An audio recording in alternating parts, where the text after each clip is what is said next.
You stand on the shore of the ocean watching the tide come in.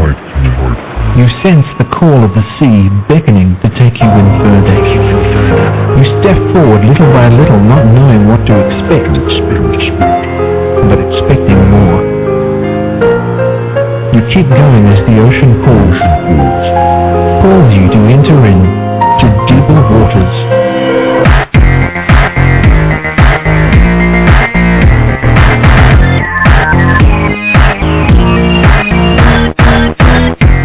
Hello everyone, and welcome to the Deeper Waters podcast, where we seek to bring you the very best in Christian scholarship and apologetics.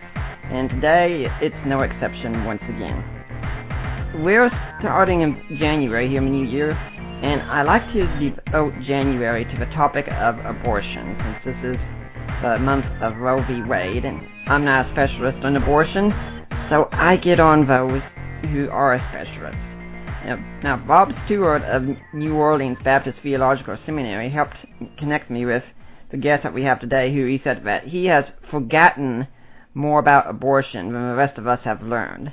And my guest is Jay Watts. Jay Watts is a speaker and writer for the Life Training Institute. He served as development coordinator at Cobb Pregnancy Services for 3 years, experiencing firsthand the powerful impact pregnancy centers have on their community. He started contributing to the Life Training Institute blog in 2007 and joined as full-time staff in 2010. Jay speaks to churches, youth groups, school assemblies, and other organizations throughout the United States on topics, including the case for life and understanding the Christian worldview. He has trained groups at University of North Carolina, Chapel Hill, Harvard University, University of Illinois, Auckland University, New Zealand, and many other universities, participated in multiple projects, conferences, and been interviewed on radio and television on the issues of the value of human life. Jay is also a contributing researcher to Summit Ministries' Understanding the Times curriculum. He is an associate member of the Evangelical Theological Society and the Evangelical Philosophical Society. Jay is a native of Marietta, Georgia, a suburb of Atlanta, and resides there with his wife and 3 children. So, Jay, welcome to the Deeper Waters podcast.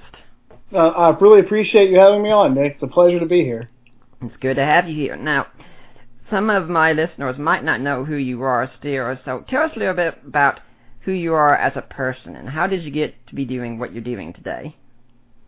Well, actually, when I was younger, and through high school and through my college years into my early 20s, I was a pretty outspoken and nasty atheist, and was pretty radically pro-choice at the same time. I had a very strong pro-choice ethic and believed that men shouldn't have an opinion on this issue. In my early 20s, I became a Christian because I was convinced of basically the moral arguments and also the historical resurrection arguments. Those are the things that convinced me that Christianity was true. When I first became a Christian, I had no interest in discussing abortion. I hated the whole topic. As a matter of fact, one of the very first prayers I ever said as a Christian was, God, I'll do anything that you want me to do now that I believe that you're there, but if I could go the rest of my life without ever having you talk about abortion, that would be great. It brings out the worst in people. And being on the other side, having been the worst of the other side and nasty and ugly about it, and seeing at that time really Operation Rescue was going on in the United States when I was younger. And so there was just a lot of protests at abortion clinics that got ugly and people throwing around terms like baby killers. It was just an ugly time for the issue as far as being able to discuss it in a respectful manner. I wanted nothing to do with it. But God, in His infinite wisdom and with His great sense of humor, conditioned me over the next few years to start to change my mind about the value of human life and starting to recognize that if I believed that human beings had value by virtue of being the image bearers of God, I was going to have to come up with an argument as to why the unborn were not image bearers of God. And then gradually things started to upset me. I started to get a sense of irritation with what I saw going on. I remember particularly a couple of instances. One of them was the argument for Gonzalez versus Carhart on the House floor. I was a salesman at the time, and I was driving to customers down in Savannah, Georgia, which is about a 5-hour drive from where I live. And I listened on NPR all day as these people defended the partial birth abortion method, dialysis extraction, that was being used, where they would birth the child out, suck the brains out of his head, and collapsing his head, and killing him at that point, and then take the rest of his body out. So they birth him all the way up into the neck, then stick scissors in and suck the brain out of his head. Something that even at the time that I would consider myself only mildly pro-life struck me as being a monstrous and indefensible action, and yet all day on the floor of the house, these people were defending it. And I remember getting to my hotel room that night and feeling convicted that I was living in a time where I probably needed to do more than what I was doing if what I believed was happening, if I believed that there were valuable human lives being extinguished on a scale of which that we see happening in the United States. I needed to take some action. But I set that aside for years. Then ultimately, I decided I wanted to have a life more devoted to ministry, and so I left my secular job where I was selling, as I said, I was a commission salesman, and did pretty well for a while there, and I had dreams of becoming this very prosperous and rich guy in my old age that would pay for other people to do ministry. That did not end up being what my lot in life was. But when I felt empty and wanted to get more involved in ministry in some way, I went to my pastor of my church, and I go to a very large church. And Bryant Wright, who was at one point the head of the Southern Baptist Convention, said, Jay, you don't seem to know what you want to do in ministry. You just seem to have this interest of being involved in it. So why don't you teach a class here at the church and you can do anything you want? And so he gave me a Wednesday night, and I developed a class where I was going to discuss in succession certain things, and I was going to talk about violence and the way we treated other human beings, and I was going to talk about what the scriptures seem to indicate how we should treat other human beings, and try to establish if there's a wide gulf there between the way the world is and the way God wants us to be. And then I would do the same thing with the value of human life. I would do the same thing with idolatry. I would do the same thing with sexual brokenness. So the idea was to try to look at the way the world is in reality without flinching, without being afraid to see it as what it is, and then compare that to what God called us to be and see if we could make some guess as to why there's this chasm between those two things, what we are and what we ought to be. And as Providence would have it, the first thing that I did was violence. And so I studied for 3 months man's inhumanity, the man. My wife will tell you it was just a lovely time to talk to me around the house. Because I was reading, every day you're steeped in just these terrible things. The Holocaust, you're talking about Holodomor, what Stalin did to the Ukrainians. You start to talk about chattel slavery here in the United States. You're looking at Pol Pot and what happened in Cambodia. You look at what happened between the Hutus and the Tutsis in Rwanda. Every day, slavery in England. Every day you're just steeped in this deep level of inhumanity of man. More and more becoming acquainted with the darkness that is in us and what we're capable of doing to other people. But in every one of those places, in Soviet Union, in England and United States during slavery, even in Rwanda, there were Christians there that were trying to make a difference. And the question kept coming up in my mind when I read about Nazi Germany and Pol Pot's Cambodia: if I were Christian and I were in that place, what would I be? Would I be Bonhoeffer? Would I be Corrie ten Boom? Would I be one of the people in Nazi Germany that tried to stand against Hitler? Or would I be one of many, many Christians, the majority of Christians, that joined the Nazi Party in order to get along and to not draw attention to yourself? In the United States, especially coming where I come from in the South, many Christians use the Bible to defend the evil of slavery. It wasn't enough for them to just lay low, but they used the Bible to defend slavery. Would I be against slavery? Would I have defended slavery in that monstrous act? Or would I have just laid low and tried not to be impacted by all these things? That was a repetitive question that came up. And then finally I got to the value of human life after doing that for 3 months. And I started to really see what was going on with abortion. And I had to ask myself a couple of questions. One of them was, I claim to believe that the unborn are human in the same way that you and I are. I have this personal belief that they matter, that they're the image bearers of God. What's going on in the world is an undeniable fact. More than 1.2 million a year on average are being killed in the United States through surgical and chemical abortion. Worldwide, somewhere about 40 million abortions going on every year.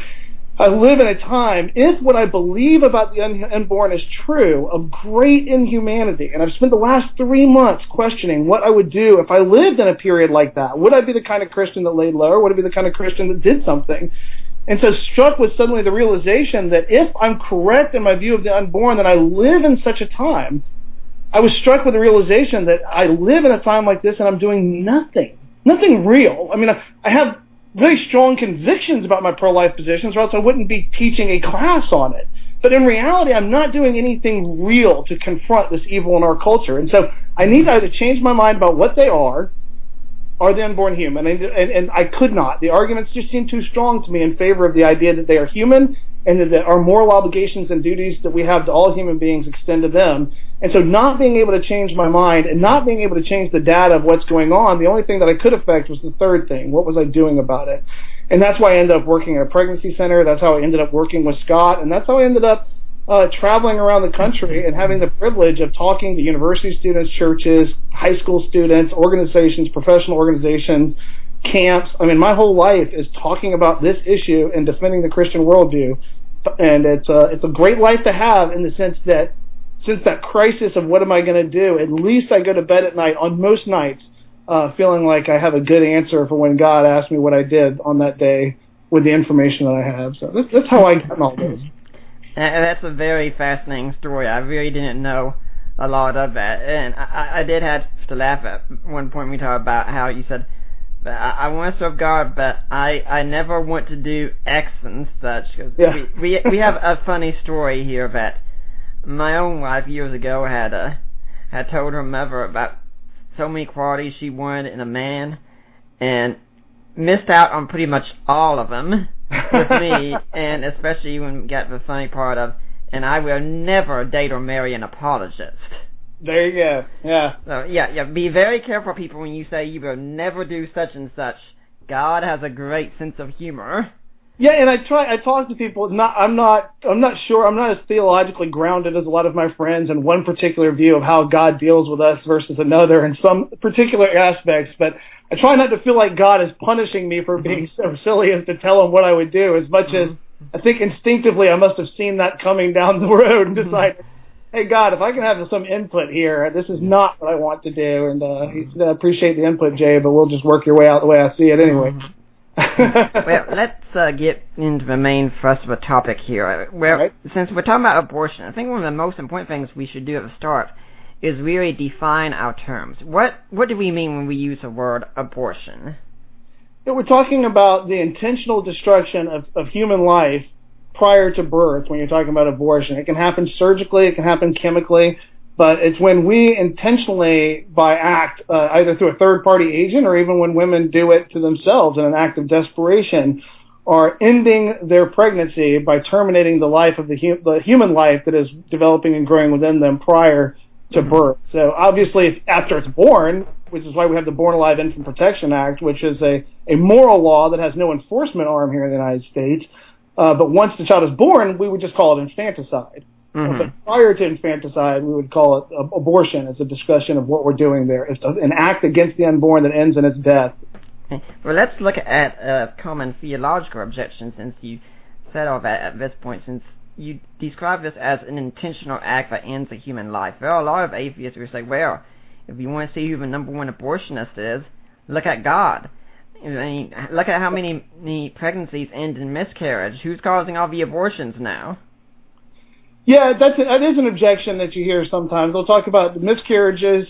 First of all, the data that we have on the number of miscarriages is, I would warn people, it's a little unreliable because we get data from fertility clinics, and that's where we extrapolate the data from the number of natural miscarriages that happen versus implantations that carry. And because when you're talking about fertility clinics, you're already talking about a group of people that are having issues, obviously, or they wouldn't be at fertility clinics getting pregnant.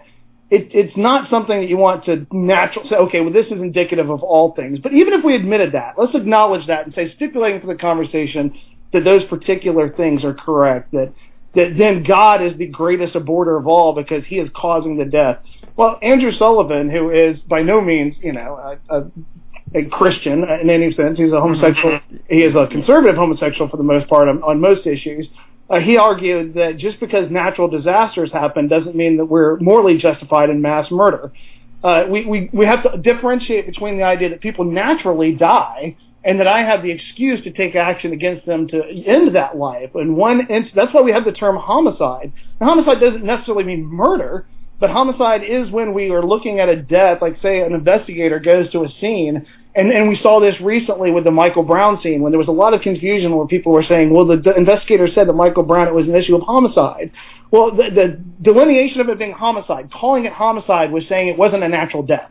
That was what they were acknowledging, that Michael Brown didn't die of a heart attack. He was shot to death. Now, whether that was a moral case or an immoral case, whether the policeman had the right or justification to do what he did, or whether he acted immorally, and we can call it murder, that's a separate question. But the nature of the act was homicide. So when we're talking about whether or not people die natural deaths prior to birth, of course they do. People die natural deaths early in the first year. I remember when my first child was born, for whatever reason, I was struck with a deep fear of SIDS, sudden infant death syndrome. I was terribly concerned that and for whatever reason too, I knew the data said that if he survived the first year, that his risk of SIDS dramatically decreased. And so up to his first birthday, I was terrified. But obviously the fact that I was terrified meant that there's a great deal of data out there that an unusual number of children die in the first year of their life, especially males. But that fact that they die in that first year of their life, natural deaths, in which case we could say that God killed them,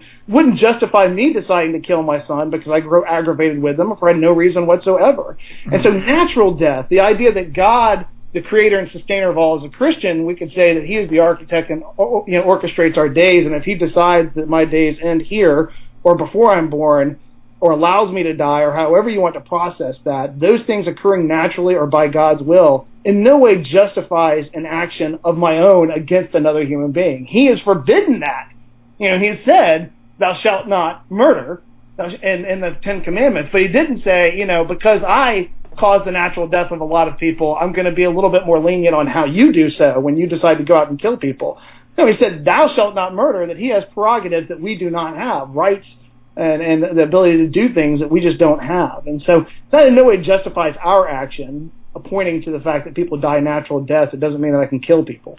And we even do, I think, have to be cautious in saying God caused it, because if we have a more Muslim view or maybe an extreme Calvinist view, we can say that God causes everything that happens. But a lot of Christians would say, no, God doesn't cause everything. He allows things, but he doesn't. He's not the direct cause. It's not as if we are pawns on a chessboard or something of that sort. Yeah, and it has actively killing people, that God is running around actively killing every person that dies. I agree with that. I mean, the use of word cause would have to be carefully registered. There's supposed to be an old Far Side comic strip somewhere with a man walking down the street, and he starts walking underneath a piano suspended by a rope, and you see God sitting at a computer, and he's about to push a button that says Smite. I'm trying to introduce my son to the Far Side right now, so I really love this cartoon. You're doing a good job as a father. Now, when we talk about abortion, that started with Roe v. Wade legalizing it in January 22nd, 1973, if I'm correct at that point. Yes. And the thing is that it didn't just happen that one day the Supreme Court woke up and said, hey, let's make abortion legal. What led up to the legalization of abortion? We didn't just arrive at it one day by accident. How did we get there? Yeah, and that's one of those questions, and I know you're familiar with, because you do a lot of work with the historical church and especially the resurrection and talk about biblical inerrancy. Well, we could go back as far as you want to go with that, and so we have to figure out a workable point that we can start. First of all, I would like to say this. I caution people, you will hear as a defense of abortion oftentimes that abortion has always happened and abortion has always been there, and that is true. And so in the sense that, as Joseph Delapina says in his book, Dispelling the Myths of Abortion History, if we can accept that it's axiomatic that as long as women have been getting unintentionally pregnant, there have been women that are desperate enough to do almost anything to rid themselves of that unexpected pregnancy, then yes, abortion has always existed. But in order to understand what has happened in the last, let's say 150 years, leading up to Roe v. Wade, we really have to first look at the advancement of modern science. Mm-hmm. What begins to happen in the mid-19th century is that we become able to perform abortions in a way that we could not have done prior to that point. As we start to learn about biology and what's going on in pregnancy, and we advance the cause of modern science, we're suddenly, in modern medicine, given the ability to do things, whereas prior to that, and Joseph Delapina talks about this in Dispelling the Myths of Abortion History, if you say abortion has always been around, prior to the advancement of medical science, you have the responsibility of explaining what were the mechanisms of abortion that were used and that were reliable prior to this point. And they were all there was one would be physical violence to the woman from outside the body, obviously poisoning her or cutting the child out and getting it. None of these things would be things that could be reliable not to kill the mother as well. And as a matter of fact, for most of history, a woman trying to get an abortion or a man trying to cause an abortion in a woman where she got pregnant, he didn't want her pregnant, these things were seen as a tantamount to either suicide on behalf of the woman or murder on behalf of the man, or attempted murder, because these were such risky things to do. And it was much more common for you to see infanticide, for people having their children and dumping their bodies, which is why you get Jonathan Swift's A Modest Proposal written when he wrote it. And speaking out where you would see infanticide, sometimes, according to Joseph Delapino in his book, on the same scale as that we see abortion today in our culture in certain parts of Europe. And so prior to the mid-19th century, we just couldn't do abortion the way that we could now. But then all of a sudden you could. And Marvin Olasky writes about this in Abortion Rights. Then you have this sort of explosion of abortion on the scene, especially in response to prostitutes who got a lot of abortions during that period, and this sort of spiritualism that was going on at that time. And Marvin Olasky says, well, you had this huge explosion of abortion on the scene, and so you had your first really pro-life blowback to it towards the end of the 19th century. So what happens as we get into the 20th century is that we get the ability then to do not just abortions, but also understanding of a bacteria. We get antibiotic knowledge, and so abortion gets safer and safer.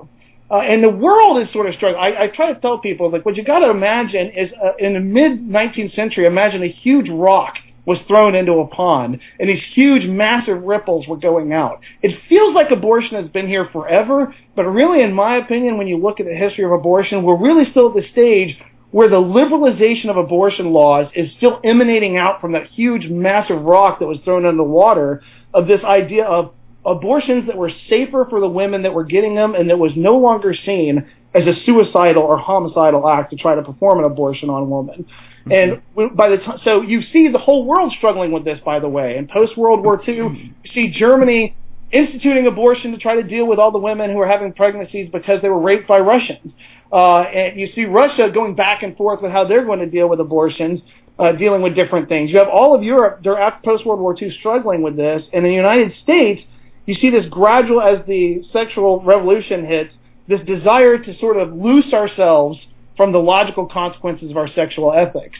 I should be able to have a sexually promiscuous life but not have to deal with those consequences, because sex has been loosed altogether from anything meaningful. And so the laws start to build as they're starting to push this new concept of what it is that we should be able to do. Now, Roe v. Wade doesn't make abortion illegal, and it doesn't make law. And what it does is, it was already legal in several states, like Hawaii, New York, places that had very liberal abortion laws prior to Roe v. Wade. What starts to happen is you see this campaign, and quite honestly, a campaign in many places of absolute dishonesty, where they were talking about 10,000 women were dying every year from septic abortions attempts, and all these women were dying in back alleys. Now, if any one woman were dying, by the way, in a back alley abortion, it's a tragedy.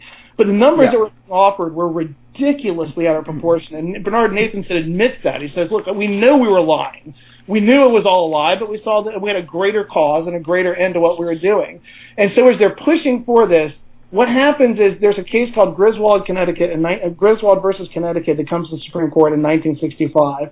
And it's about a married couple's ability to get birth control and to use birth control against the laws or government. And they were offered at this point what the Supreme Court Justice Douglas wrote as a right to privacy that existed prior to the Bill of Rights. It's older than our political parties. It's older than our school systems. And that right to privacy is grounded in certain emanations and penumbras when all our laws in all of our Bill of Rights. And so what he says is that you have a right to privacy.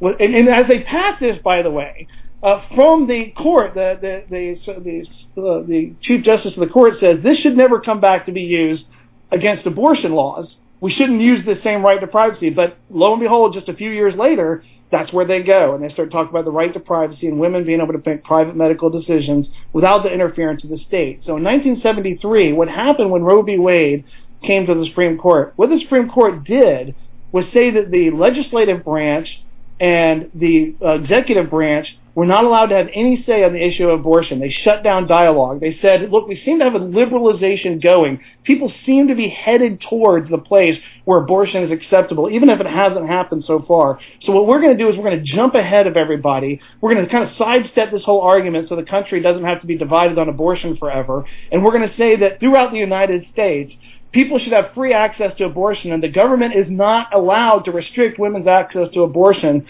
And so that's constitutional right now throughout the United States, and nobody is allowed to pass any laws that would restrict any woman's reasonable access to abortion in any state in the United States because the Constitution protects that right. So they went through and told all the states that still had laws against abortion at the time, you're not allowed to have laws against abortion.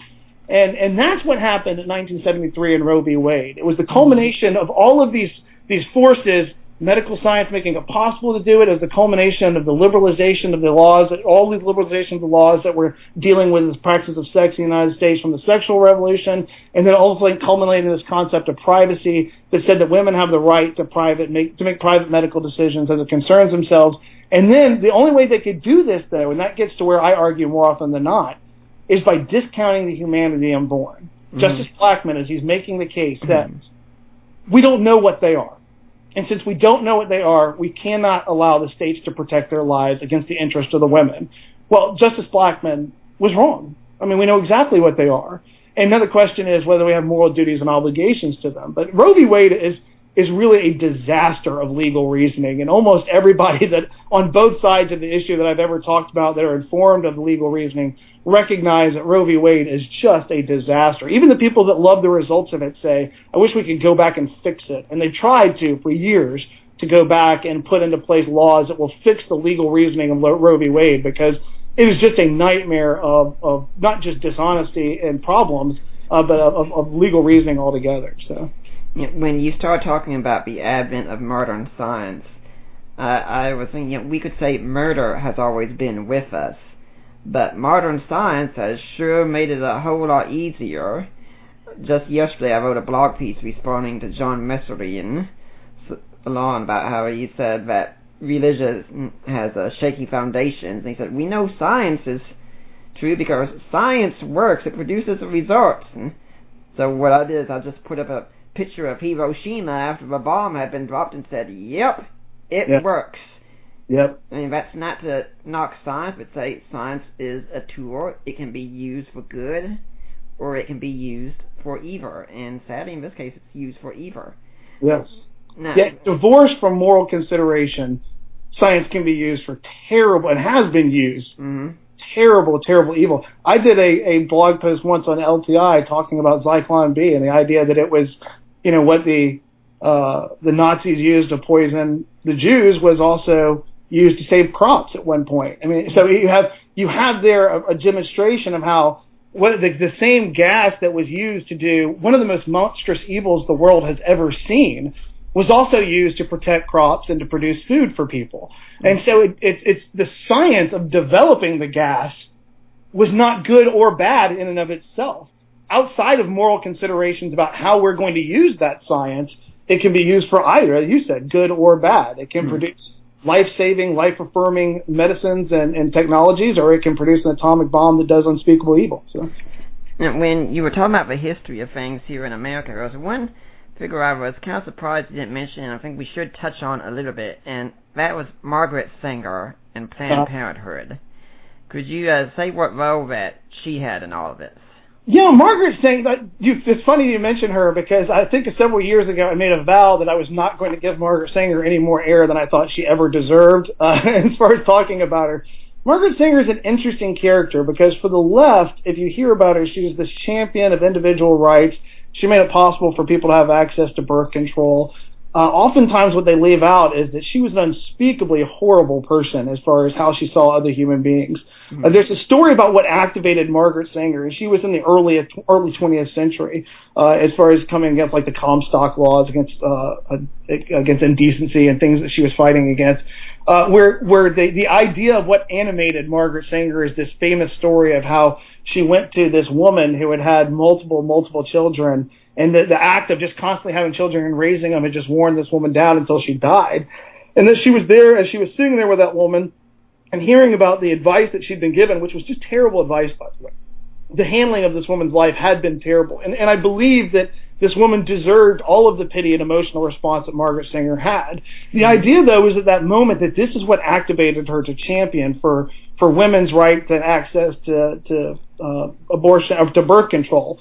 But it's not really what happened. What happened was Margaret Sanger sat in that house and saw that dead woman, and by her own words, realized that these were people that should not be allowed to breed. Before she started the birth control movement, she actually considered calling it Neo-Malthusian movement. And so Margaret Sanger was committed to the idea that population had to be controlled, and there were certain groups of people that did not need to be allowed to breed, and that we should be selectively breeding the right people. And so her emotion, that empathy that she had at that moment, wasn't for this woman, that no woman should have to die like that, but that this woman should never have been allowed to breed at all. She was just in circumstances where it was dangerous for her to breed because she couldn't control it, because she was of that lower form of life, basically, of human beings that ought not to be allowed to breed. There are a lot of people that will tag Margaret Sanger as racist. Now, I'm going to say this. I think that there's no doubt that she was racist based on the things that she said. But I've always said I don't like calling Margaret Sanger a racist because I think it's too incomplete a term, because it was not being a part of the right race would in no way protect you from Margaret Sanger's hatred. She liked a specific group of people from a specific group socioeconomically and racially. And so she was really, and genuinely, I remember my surprise when I was asked to write an article about her. I was reading what I would consider to be a hagiography of her. Where somebody was just doing their best to make her sound like a good person. And given all of their efforts that they were giving, they still couldn't make her do it because she was just awful. She abandoned her family to go to Europe to live a life where it was clear that she was being adulterous against her family. She allowed family members to sit in jail and to go through. Her sister actually did a hunger strike on behalf of her movement to forward the movement at a time where Margaret Sanger was hiding in Europe. And so you had all this stuff going on where even somebody who loved Sanger and was doing their best to try to make her sound like a good person demonstrated that this was somebody who grew in political force and power at a time where really the results of what she was doing contributed to one of the most awful things that happened in American history, and one of the most misunderstood or least understood or known things that happened in American history, which was the early 20th century eugenics movement here in the United States, where from Buck versus Bell, which I believe was a Supreme Court decision in 1927, when Oliver Wendell Holmes said that it's better for all the world that certain stocks of people no longer be allowed to have children.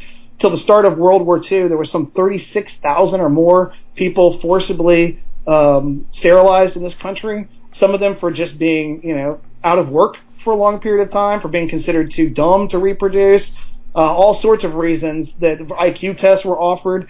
And this was stuff that was part of the earliest 20th century. The reason that Margaret Sanger is still championed today is she has somehow come out of that whole thing washed clean by the liberal side of things, by the people who champion her, that have been able to somehow get all of that bad stuff off of her public record and just champion her for what they consider the great victory of birth control.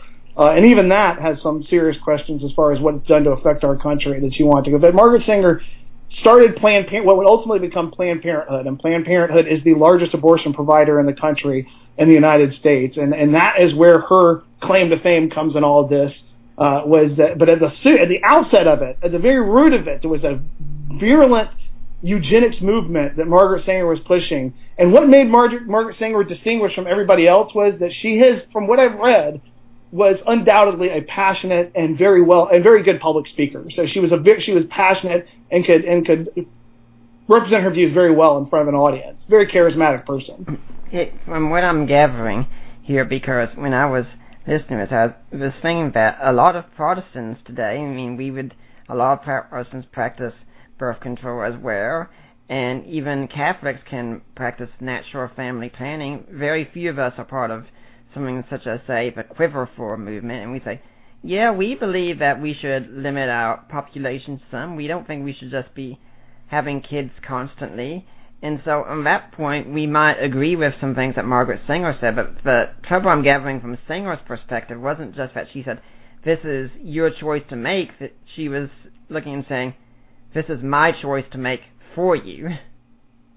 Absolutely. That there are people that should not be breeding, and that we need to find some way to limit them and to encourage the people that should be breeding to breed more, and find ways to limit the breeding of those people that should not. Yeah, I agree with you. What happens is that we look back at this sanitized Margaret Sanger that's given to us oftentimes through mediums that are trying to make her out to be something that she wasn't. And what we see is somebody who is offering us the choice for things that we think sound so wonderful, like birth spacing. It doesn't make sense to have more distance between one child and another so that our resources aren't stretched.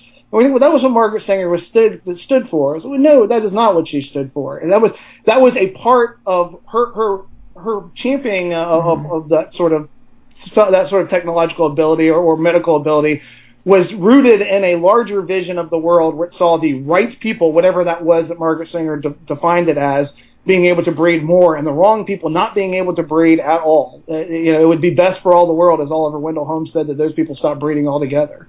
And that's just a monstrous viewpoint. I mean, it is a terrifying viewpoint, and it led to terrible things in other parts of the world, obviously, shortly thereafter. By the way, Buck versus Bell, the Supreme Court decision, never was overridden by anything. What happened was, because the Nazis took the kind of ideas that we were dabbling in the early 20th century and went crazy with them, eugenics just became an embarrassment.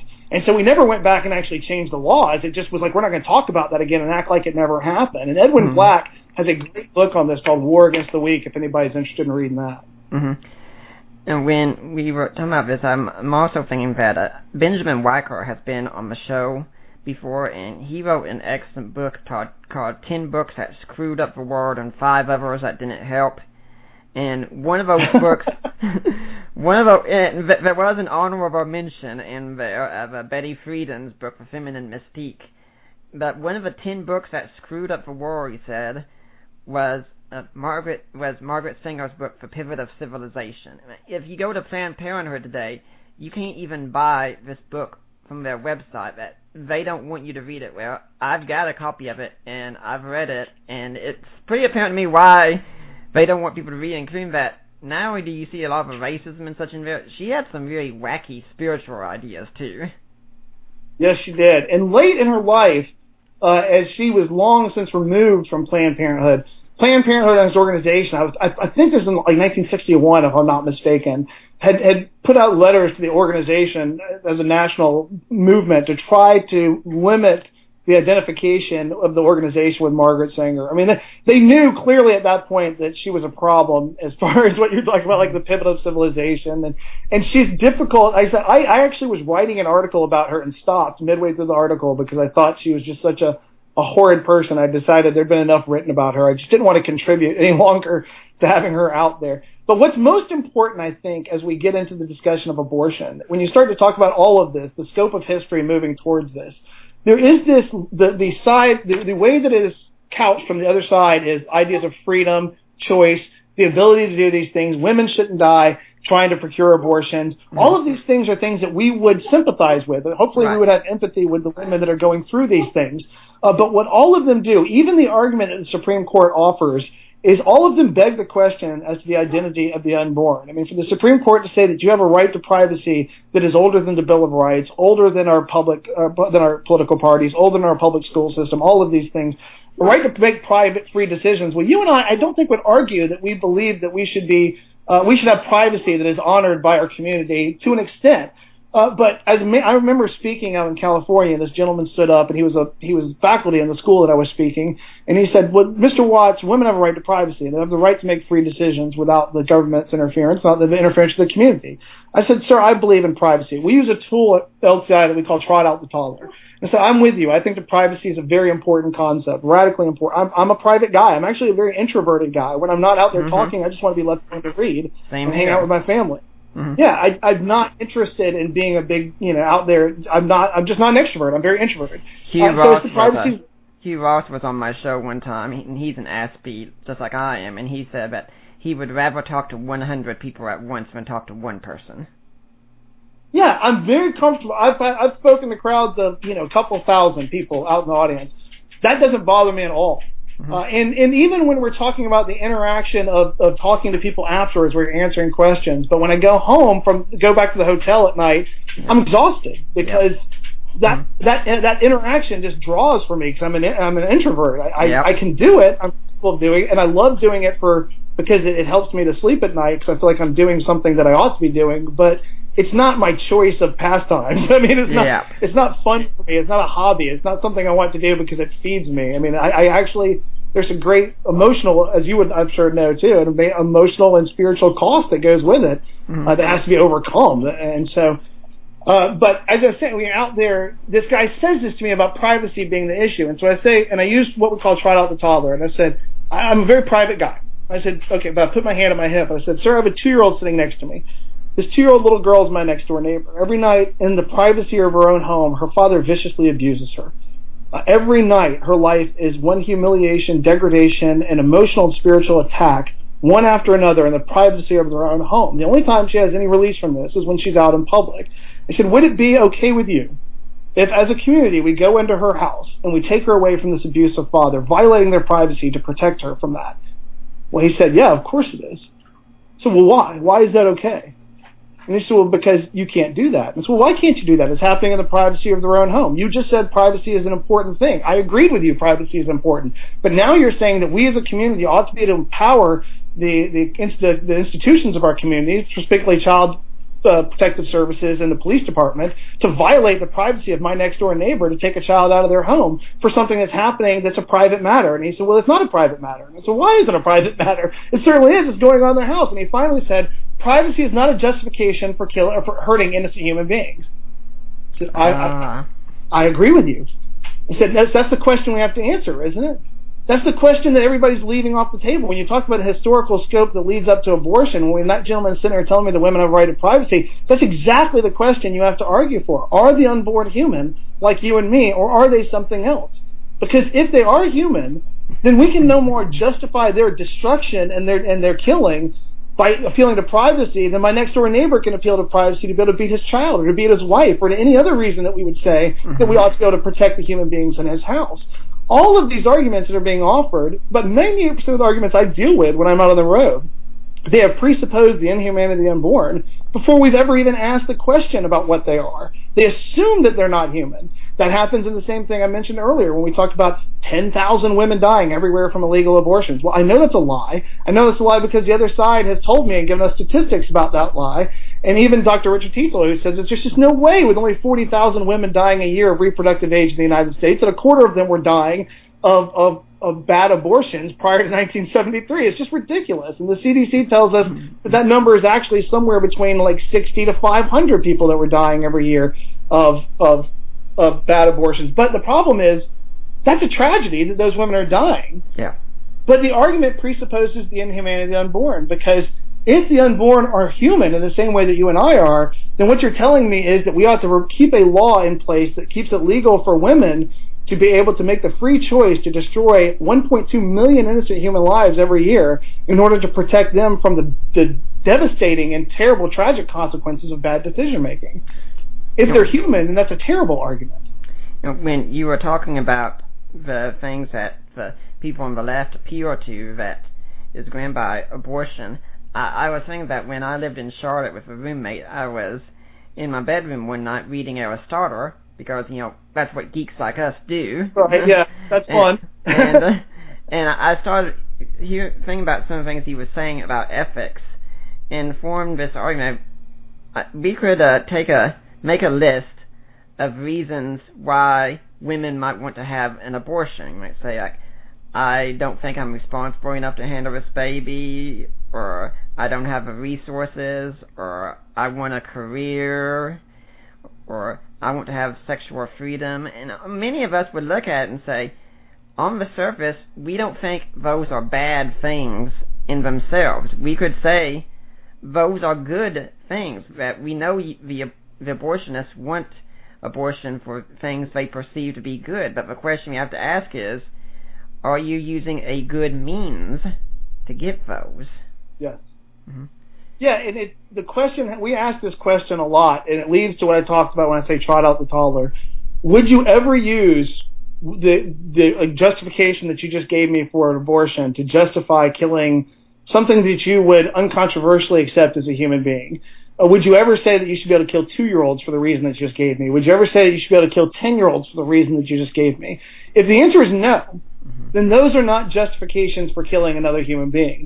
They don't raise, however important they are. And I agree with you. These are very important things. Yep. I think a woman's right to be equal in the marketplace is incredibly important. I have 2 daughters. I have a wife. My life is filled with women that I love and respect and admire. And I want all of them to be able to have access to all of the things that anybody else has access to by virtue of their talents, abilities, and willingness to work hard to reach particular goals.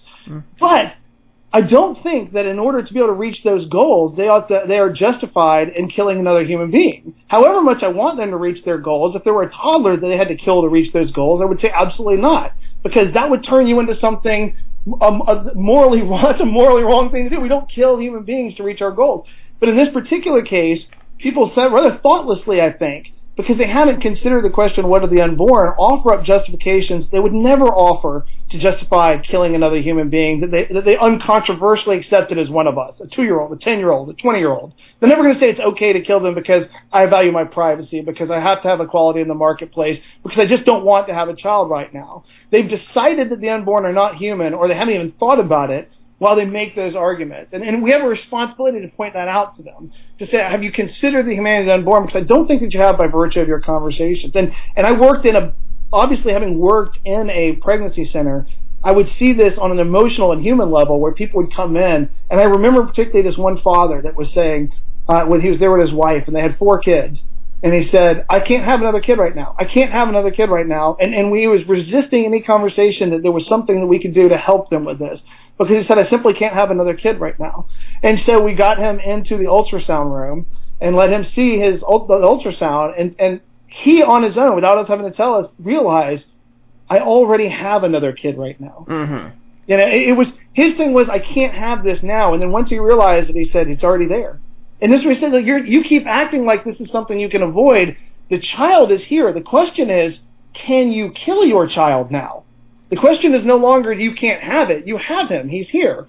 What the question is, are you justified in killing your child right now? And as that man looked at that ultrasound, he realized that what he was saying, as you and I were talking about, all of these good reasons, I don't want a child right now because it'll interfere with my education, it'll interfere with my work, it'll take resources away from my family. Once you're pregnant, the argument that we're putting forth as pro-lifers is that you already have that child. What you want is justification to kill an innocent human being. And if you want to be able to kill another human being, you need to be able to argue why you have that right to do that, because you shouldn't be able to just do it carte blanche without any consideration for what you're doing. There needs to be a case made that they are not human in the same way that you and I are, or that they don't matter morally in the same way that you and I are, if we're going to justify you allowing to take their life. Because it's too late to say, I don't want to be pregnant once you're pregnant. That's just the condition you find yourself in. Yeah, some people might think I'm nitpicking when I say something like this, but usually if I'm on Facebook and I see some young couple making an announcement say, we're going to be parents, I always like to stop and say, no, you're already parents. That's right. At this point. What's going to happen in the future is you're going to see your child in person. Yes, that's right. You are a parent. We were just recently dealing with somebody who had some fears that there were some chromosomal abnormalities with their child before they were born, and my wife, talking to her, kept encouraging the mother that was struggling with this, and this woman never considered abortion. That wasn't what was going on, but she was emotionally struggling with it, and her language was very dehumanizing. And my wife encouraged her. She said, name your girl. Talk to your girl. She is your daughter now. As she develops inside of you, don't distance yourself from her because you're afraid there might be something wrong. Recognize that, it is your child already. They're already here. They're already a part of your life. As you pointed out, you're already a parent. That's an excellent point. Yeah. Now, what we're getting into, though, is that we have to answer this big question we haven't really got to yet, but you've been saying that if you're curing an innocent human, okay, well, are we really doing that in abortion? Why should we think we're curing a human? And that's where we focus our arguments on. When I go into a place and talk, I have three points that I make, no matter how little time that I have, or no matter how long a time that I have. I just explore more deeply the different questions. And the question is that we say we have to simplify this discussion. We simplify the debate, as we've been talking about so far, by focusing on one question. What are they? What are the unborn? If the unborn are human like you and I, and we have the same obligations and duties to them that we have other human beings, then abortion is the unjustified taking of innocent human life and ought to be restricted and forbidden. If the unborn are not human, then abortion is no different, as Greg Koukl, Stand to Reason, says, than a tooth extraction. There's no moral component to it whatsoever.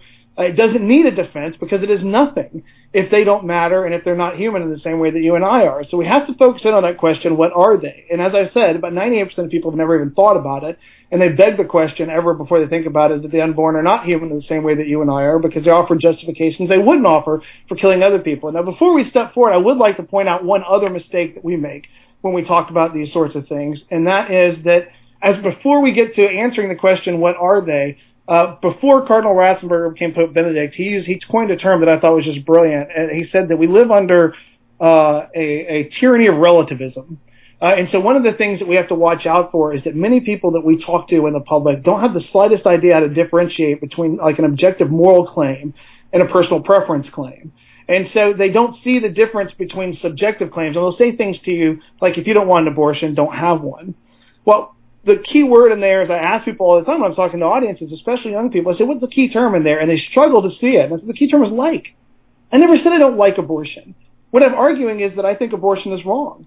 And so we have to realize that there are real moral rights and wrongs that dictate or govern our behavior towards other people. And when I say that abortion is wrong, it's different from my saying that I love bacon. If you follow me on Facebook, you know that that's not a lie. I love bacon. I talk about it a lot because people kind of expect me to talk about it a lot, but I genuinely do love to eat bacon. I had a woman come after me after a talk I gave earlier this year, and she said, you really shouldn't talk so much about bacon. I said, why? What's the problem? And she said, well, you shouldn't eat bacon. I said, why? And she said, because pigs are smarter than dogs. And I said, okay, do you want me to start eating dogs then?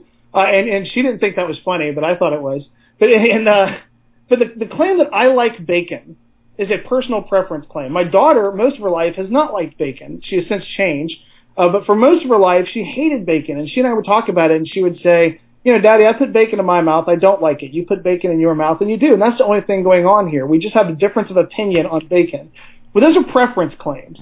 I like bacon. I like Coca-Cola. I like apples. These are things that I like, that my liking of them in no way obligates anyone else to like them. But most of the young people that I talk to can't differentiate between I like bacon and I like apples and the statement that I think abortion is wrong, because they see it as a personal preference claim, and they don't understand that we've moved into the realm of objective moral claims. And this goes, by the way, extends even to Christians who I'll talk to, and they'll say to me, hey, Mr. Watts, after I talk, they'll come up and they say, look, I'm personally against abortion, but I think that it ought to be legal. And we ask this question as something that all of us at LCL do. I say, why are you personally against abortion? Why do you describe yourself as personally pro-life? And they say, well, I think that the unborn are human, like you said in your talk. I think that they're human beings like the rest of us. And I say, okay. And why should you say then it ought to be legal? And he said, well, I don't think I should be able to tell anybody else what to do. I said, can I repeat back to you what you just said? And he said, yeah, what did I say? I said, you just told me that you think that abortion is wrong, you think it's personally wrong because it kills innocent human beings, but you don't think you ought to be able to tell other people not to kill innocent human beings. And he thought about it for a second. He's like, yeah, that doesn't sound right. And I was like, no, it doesn't. And I had that conversation, I've had it maybe 60 or 70 times in the last year with Christians that are telling me these things. And so this an inability to differentiate between the fact that when I say abortion is wrong, I mean it's wrong the same way if I said rape is wrong or child abuse is wrong or torture is wrong. These are things that are wrong by virtue of the act and the agents being acted against. And so it's wrong for all people at all times. And I tell audiences to say, hey, look, there are people that like rape. What do we call them? I said rapists. I said, that's right. But their like for rape, their enjoyment of rape, their wish to be able to rape women doesn't make rape okay for them. We recognize that there may be something dysfunctional about them, that they're not processing things right, there's some psychiatric issue going on, some chemical imbalance, something, or they may just be rotten people. Their love of rape doesn't make rape okay for them. The same way that my distaste for abortion is not what makes abortion bad for me, but okay for somebody else. When I say rape is wrong, I mean it's wrong for all people at all times. When I say abortion is wrong, if the unborn are human in the same way that you and I are, it's wrong for all people at all times. And that's something that we really have to look after, because we take for granted that if I can make a case from my position that people will agree with me. But the majority of kids today would identify themselves as pro-life when you talk to them. The problem is they identify themselves as pro-life, but they don't see how their being pro-life has anything to do with anybody else. Because they can't extend that to beyond just the subjective view. Well, sure, I think the unborn are human beings, but who am I to tell other people what they can do? And so we have to fight against that first. It seems like a lot of it has been bought into by our society that places such a high premium on tolerance, and the problem that it used to be John 3:16 was the most quoted Bible verse, but today it's Matthew 7:1, and even then it's just the first two words usually that are the most quoted. Yeah, and there's a sense that they're doing something noble by tolerating things that are just horrible, and a vicious consistency that you see that we'll get to later when we talk about other things. So let's get to making our case, okay? So Right. those are mistakes that people make before you talk about it. You got to watch out for those mistakes because, as you know, fallacies corrupt the entire conversation, and so we have to root them out before we even get started. Because I don't want to spend time later on downstream having to fight over everything over and over again. So once those things are rooted out, there's two components that we have to do. One of them, we have to demonstrate the humanity of the unborn, and that's a scientific question. When people say we don't know what they are, we have to demonstrate what they are. The second question is, or the second component of the discussion is, we're going to have to argue that if they are human, that they do matter, and that they're the type of things that ought to be protected, and that we have moral duties and obligations to. That's a philosophical question. It has nothing to do with science. It is something that we have to use philosophy to explore. So let's get to the first question, because people will say, and as Justice Blackmun said in Roe v. Wade, we just don't know what they are. We're never going to know what they are. There's no way to know what they are. Well, that's demonstrably false. We know exactly what they are. We know that the unborn are human from the moment that they come into existence, in the sense that we're trying to determine when a human organism is present, an independent human organism is present, and we know when that happens. And from the moment a conception process is done, the moment we have a child, a human organism there, even as a single-celled organism, we know that at that moment that we have a whole, distinct, and living human being from the moment that it comes into existence, whole, distinct, and living from the moment that they come into existence. And this is science of embryology that tells us this. This isn't a pro-life view or a Christian view. It's what embryology teaches us about the nature of human life and when that human organism first comes into existence. It's whole, and that it is not a part of anything else. I had a young man come up to me after a talk recently, and he said, do you think that women's eggs and sperms have a right to exist? And so, well, that's ridiculous. They're parts. They're constituent parts of another whole. Of course they don't have a right to exist, because they're just a part of another whole. The whole that they're a part of, if it's a fully functioning human being, or just if it's a living human being, let's put it that way, that organism has rights. That individual has rights, but their parts don't have rights. So when I say that at the moment we have a zygote, a single-celled human organism, now we have a whole life with an internally coordinated growth and development. All it needs is time and the proper environment, and it will develop into the later stages of all humanity goes through. It's a whole being in and of itself that will have its own parts that serve it that whole later on as it grows. It's distinct, it's different from any cell in the body of its mother and its father, and it is living. It has all the things that are necessary to be considered alive, including metabolism, including the idea of its growth, cellular reproduction. It responds to irritability, and this isn't even something that is wholly, by the way, only accepted by the pro-life side. The sophisticated pro-choice side, when we're talking about the scholars and the academics, almost universally accept what I just said as uncontroversial. We talk about Peter Singer in his book Practical Ethics, where he says it is possible to give human being a precise meaning. We can use it as equivalent to a member of the species Homo sapiens. Whether a being is a member of a given species is something that can be determined scientifically by an examination of the nature of the chromosomes in the cells of living organisms. In this sense, there is no doubt from the first moments of its existence, an embryo conceived from human sperm and eggs as a human being. Nobody on the other side, I could give you quote after quote after quote from the other side, none of them argue against the humanity as it being a human organism. They just want to argue that there are certain human organisms that don't have rights, that aren't persons. They want to separate it out. And so there are very few exceptions as far as some things that people argue about. If you want to talk about those for a minute, I'm willing to. But when we talk about the whole, distinct, and living human being from the moment it comes into existence, this is an almost uncontroversial statement for all people from pro-life and pro-choice sides that argue in this area. Now, before we get to those exceptions, one thing I do like to talk about, because I've got a good friend who's also very interested in pro-life projects, and I called him back and said, I was just thinking about something that it seems whenever we argue against atheists online that if it comes to the question of God's existence, let's talk about science. It comes to the question of morality, let's talk about science. Whatever topic it is that comes up, science is seen as the final arbiter until we get to abortion. Yeah. And then they suddenly want to go with philosophy more than science. Yeah. It's funny. And also a friend of mine who was debating a gentleman up in Michigan said that the guy he was debating, the pro-choice guy, kept bringing up religion. And he said, my friend finally said, I had not at any point mentioned my faith my religion or use my religion in any way to justify the position I'm arguing for. You're the one that keeps bringing it up.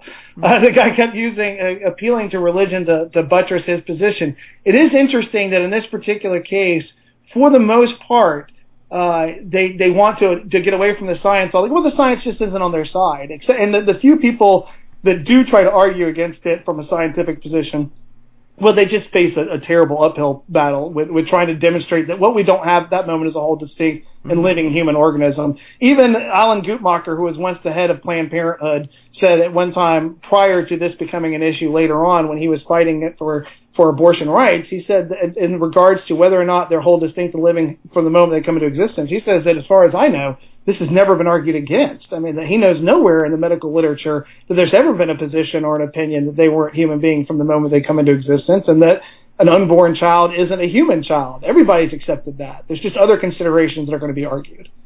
Well, before we talk about the exceptions now, I'd like to let everyone know that you are listening to the Deeper Waters podcast, and I am Nick Peters, your host. Right now we've got Jay Watts with us of the Life Training Institute, but if you're going to be here next week, you have a very interesting show. Jay knows my guest who's coming on pretty well from what I gather. My guest next week is going to be the most hated man in America. I mean, I know every one of us here hates him. I mean, you hate him, don't you, Jay? Yeah, I hate Mike Adams. Mike Adams is going to be my guest, and I'm just going to hate to have him on here, but yeah, he's going to come on, and we're going to be talking about abortion and politics and why it is Christians need to stand up. So I hope you're here next week to talk about Mike Adams and hear how much we hate him. Yeah, he loves to be hated. Yeah, and we'll explain all that next week. But for now, let's talk about these exceptions you were talking about. What are they exactly? There are a few people that will try to argue against these. One of the first things you'll hear is the argument about twinning. What they'll try to say, by the way, what's going to be interesting about every one of the ones I'm going to talk about from the scientific position is that none of them will have anything really to do with abortion. Most of these are going to come into place when you start to talk about embryonic stem cell research, therapeutic cloning, things like that. But they will want to argue against the idea that from the moment that we come into existence that we're human. And one of them is they're going to say twinning. They're going to say because that there is this bizarre capacity within human beings that within the first 10 to 14 days to divide up and to become two separate human beings, and even to recombine and to go back to being one after that division has happened. Both of those things are possible, although they're both rare and given the statistical analysis of all humanity.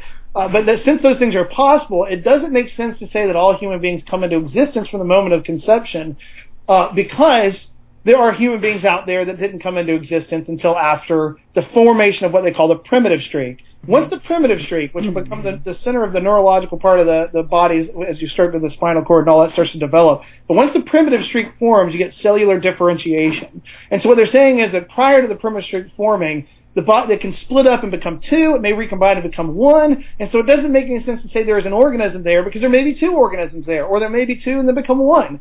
And so since there's this weird period, we shouldn't say until after the primitive streak forms that we have another human life there or an organism has come into existence. Well, Patrick Lee responds to that, Catholic philosopher Patrick Lee, by talking about planaria, what commonly known as flatworms. And he says, flatworms, if you've ever seen a flatworm, you can see this on YouTube, by the way, pull up videos of flatworms being cut up into pieces. Mm-hmm. If you cut a flatworm in half, what happens is that one half swims off in one direction and the other half swims off in the other direction. And then within a week, you'll have two flatworms completely. I mean, immediately you've got two independent organisms now operating independent of each other. And I've actually seen somebody do it 5 times. So they cut this planaria up into 5 different pieces, and all 5 pieces swam away. Within a week, they had developed into full 5 planaria. And so he says, well, look, flatworms, that's a weird thing about flatworms. If you cut them in half, they become 2 flatworms. If you cut them into 5 pieces, they can become 5 flatworms.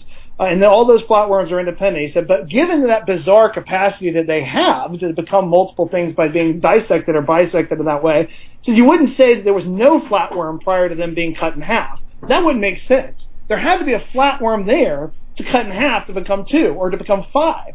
And so in the same way, it doesn't make sense for us to say that even though we have this strange capacity for twinning, which, by the way, the capacity for twinning seems to have a biological mechanism in it because it runs in families, which means that the organism that comes into existence from the very end, it's in the nature of that organism, that specific organism to twin as part of the genetic nature. But if there has to be an organism there to twin, and then there has to be organisms there to recombine. And so that doesn't do any damage to the view that from the moment of conception comes that we have an independent organism, because the organism must be present to go through these events. These are events. They're not substantial changes in what they are. They're just events. Now, in one event, we don't understand what happens with twinning. You have either one organism having another organism come off of it, or you may have one organism die and two new organisms come to existence after it. It's a very mysterious thing. But what we know for certain is that we had to have an organism there for the event of twinning to happen, and that organism is by its very nature human. Mm-hmm. So that's one of the things that people will bring up when they're talking about the psych. Now, I'm sure you're familiar with P.Z. Myers. Oh, yeah. Unfortunately, I am. But P.Z. Myers is a biologist, and he has a friend of mine, a person that I know who is actually an atheist and pro-lifer, and she was giving a talk at an atheist convention and did a debate, and P.Z. Myers stood up and said that it is garbage that life begins at conception, because life began 4 billion years ago, and we live within a continuum of life. Life begets life begets life, and it makes no sense from a scientific point to say that life began at conception, because there had to be life to bring that life into existence. And so there is no clear marker of life beginning. There is just this long continuum of life that began as a single-celled organism 4 billion years ago and has worked its way through the evolutionary processes to today. Now, this sounds really clever, I think, when you say that sort of thing. But it's a problem of perspective that you're dealing with there. P.Z. Myers is acting as if we can't differentiate between when life begins, because we have this long continuum of life, and life begetting life, and life transforming and changing, and all those things happening. What we're saying is not that life begins as far as like sense of genesis at conception. What we're saying is that at the moment of conception, we have a new independent organism. Certainly there had to be life prior to that to bring that life into existence, and certainly the two cells that combined through the process of fertilization were alive. Nobody's arguing that. What we're arguing is that once those two constituent parts, the sperm and the egg, came together, what we have now is a new whole and independent organism. And Dr. Ronan O'Rahilly and Fabiola Mueller in Human Embryology and Teratology say that although it is a continuous process, life is a continuous process, fertilization is a critical landmark, because under ordinary circumstances, a new genetically distinct human organism is formed when the chromosomes of the male and female pronuclei blend with the oocyte. So you have this moment of a new life coming into existence, a new organism. We're not saying life begins in the sense of biogenesis back 4 billion years ago every time it comes into existence, which is what P.Z. Myers is taking this sort of grand view of life. We're talking about the recognition that we have an independent organism here. And quite frankly, I personally think that argument, that P.Z. Myers is making is strange, coming from a biologist whose whole job is his ability to identify the two independent organisms and understand what it. And one of the things that I've said, and actually in Q&A in response to this, was I hear this a lot from people, but the fact of the matter is that I have never once heard of an abortionist throughout all of the history of abortion that got so confused by the continuum of life and his inability to differentiate life from life that he accidentally killed the mother instead of the unborn child. As far as I know, there's about 100% efficient rate of success for them being able to differentiate the life within the mother that they are executing and excising out of her with brutal and tragic efficiency, and the life of the mother itself. They understand the difference between the two organisms very well, or else the practice of abortion wouldn't exist at all. When I heard PZ's argument, it actually made me think, P.Z. Myers is becoming a pantheist. That's very interesting. And I was wondering, is this guy actually saying something like, for instance, that because I can't know when life as a whole begins, that I might not be able to know, say, when my birthday is? Yeah. It really made no sense. That we can't distinguish independent events within this continuum of life. Yeah, but it is the kind of argument that you offer that I think, and I don't want to say, I don't know P.Z. Myers, I don't want to say anything personal about the guy, but it's the kind of argument that I think sounds much more clever than it really is. It's the kind of thing that would trump somebody that wasn't really prepared and that hadn't been studied in this, and I could see it really tripping someone who was just getting going and getting their feet under them in public arguments. it's not the kind of argument that I would ever see, obviously, the authors of Human Embryology and Teratology having much trouble addressing, or Frank Beckwith, or Christopher Kaser, or Patrick Lee, or J.P. Moreland, or any of the people that are genuinely sophisticated in their thinking on this issue. And so it strikes me much more as a trick than it is anything else. Mm-hmm. Well, I remember once seeing something on P.Z. Myers' page talking about videos like the silent scream and such, and I'll be bluntly honest, I have never seen the silent scream because I'm one of those people with an extremely weak stomach. Mm-hmm. I do not think I could take it. But he talked about seeing things like that and said, yeah, that doesn't scare me because, frankly, all I see is meat, and meat does not scare me. And when I heard that, I thought, I'd be very tempted to go over to his house and meet his family and say, well, you've got a lovely bunch of meat right here, and just see how he responds to that. Yeah, it was a weird. I remember the post you're talking about, and I actually walked away from it thinking, what an odd post, because it wasn't just the insensitivity of referring to human remains as meat, which I thought obviously is awful. Mm-hmm. But there was this strange sort of cavalier attitude that he expressed in that. I mean, I'm a biologist and I see bloody things all the time, and you can't scare me with your images. And there was this taunting, almost as if he were some sort of war hero. I mean, he's talking about things that he's dissected in the lab. And he's like, I've seen things, man. I'm like, you're really not. You don't really fall into the realm of the war hero that's been out on the battlefield. You're a biologist, and I agree that you've probably seen some nasty things in your lab, but let's not act like we're some sort of hero that's been out there in the midst of the gore of humans dying valiantly and sacrificing their life. You've been dissecting animals. Congratulations. You've gotten used to blood. It was a very strange post, but there was a sense he was very dismissive of. In that, he was arguing against the idea of using that sort of graphic images because it just had no effect on him, and it won't affect him in his view on things. I think in the absence of anything else, I agree with him. I don't think graphic images in absence of argument are a great thing, but we don't use them in absence of argument. They're used in the presence of arguments for the humanity unborn. So he's an interesting fellow. The only other thing I would say that is important to cover before we move to philosophy, though, is that it goes again to a root of problems that we have. Sorry about that. My dog has a toy that's a little loud. That where people we sometimes, the same way we have a problem with relativism, we have a problem understanding the difference between constructed and developing things. And so we look at things that are constructed or built because we live in a time where we can build amazing things. And when you look at like the MacBook Air that I have in front of me, it makes sense to ask the question: at what point did you add something to this device that we could now call it a MacBook Air? There was a process where this thing was built, and there were things gradually added to it. And as a collection of parts, it makes sense then to say, at some point you added something that made that a MacBook Air. What was that? And so people think in those terms sometimes about human development.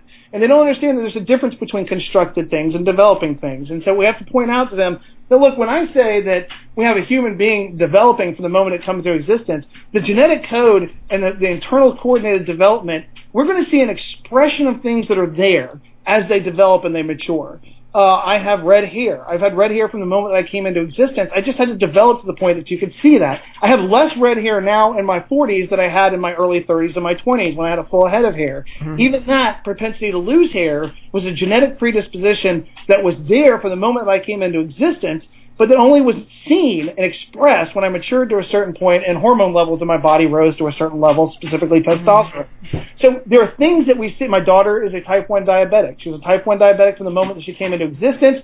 We just didn't know about that until she was 8 years old and she was diagnosed because it expressed itself. We're not machines that are being added onto so that you can say at what point did they become a human being. We are human beings from the moment that we come into existence, and what you see are the expression of traits genetically that are already there from the moment that we came into existence, not the addition of capacities that aren't ours by our very nature. Mm-hmm. David Boonen, in a book he's got on the defense of abortion, he talks about having a picture on his desk of a little boy named Eli, who's his son. He has a few pictures, and he says, throughout, this is the same little boy. I don't doubt that. And then he says that in his top drawer of his desk, he keeps another picture, and this one was taken before he was born. And he says, and that's still the same boy, and what I'm going to be arguing in this book is that it would have been morally permissible to end his life at that point. Yes.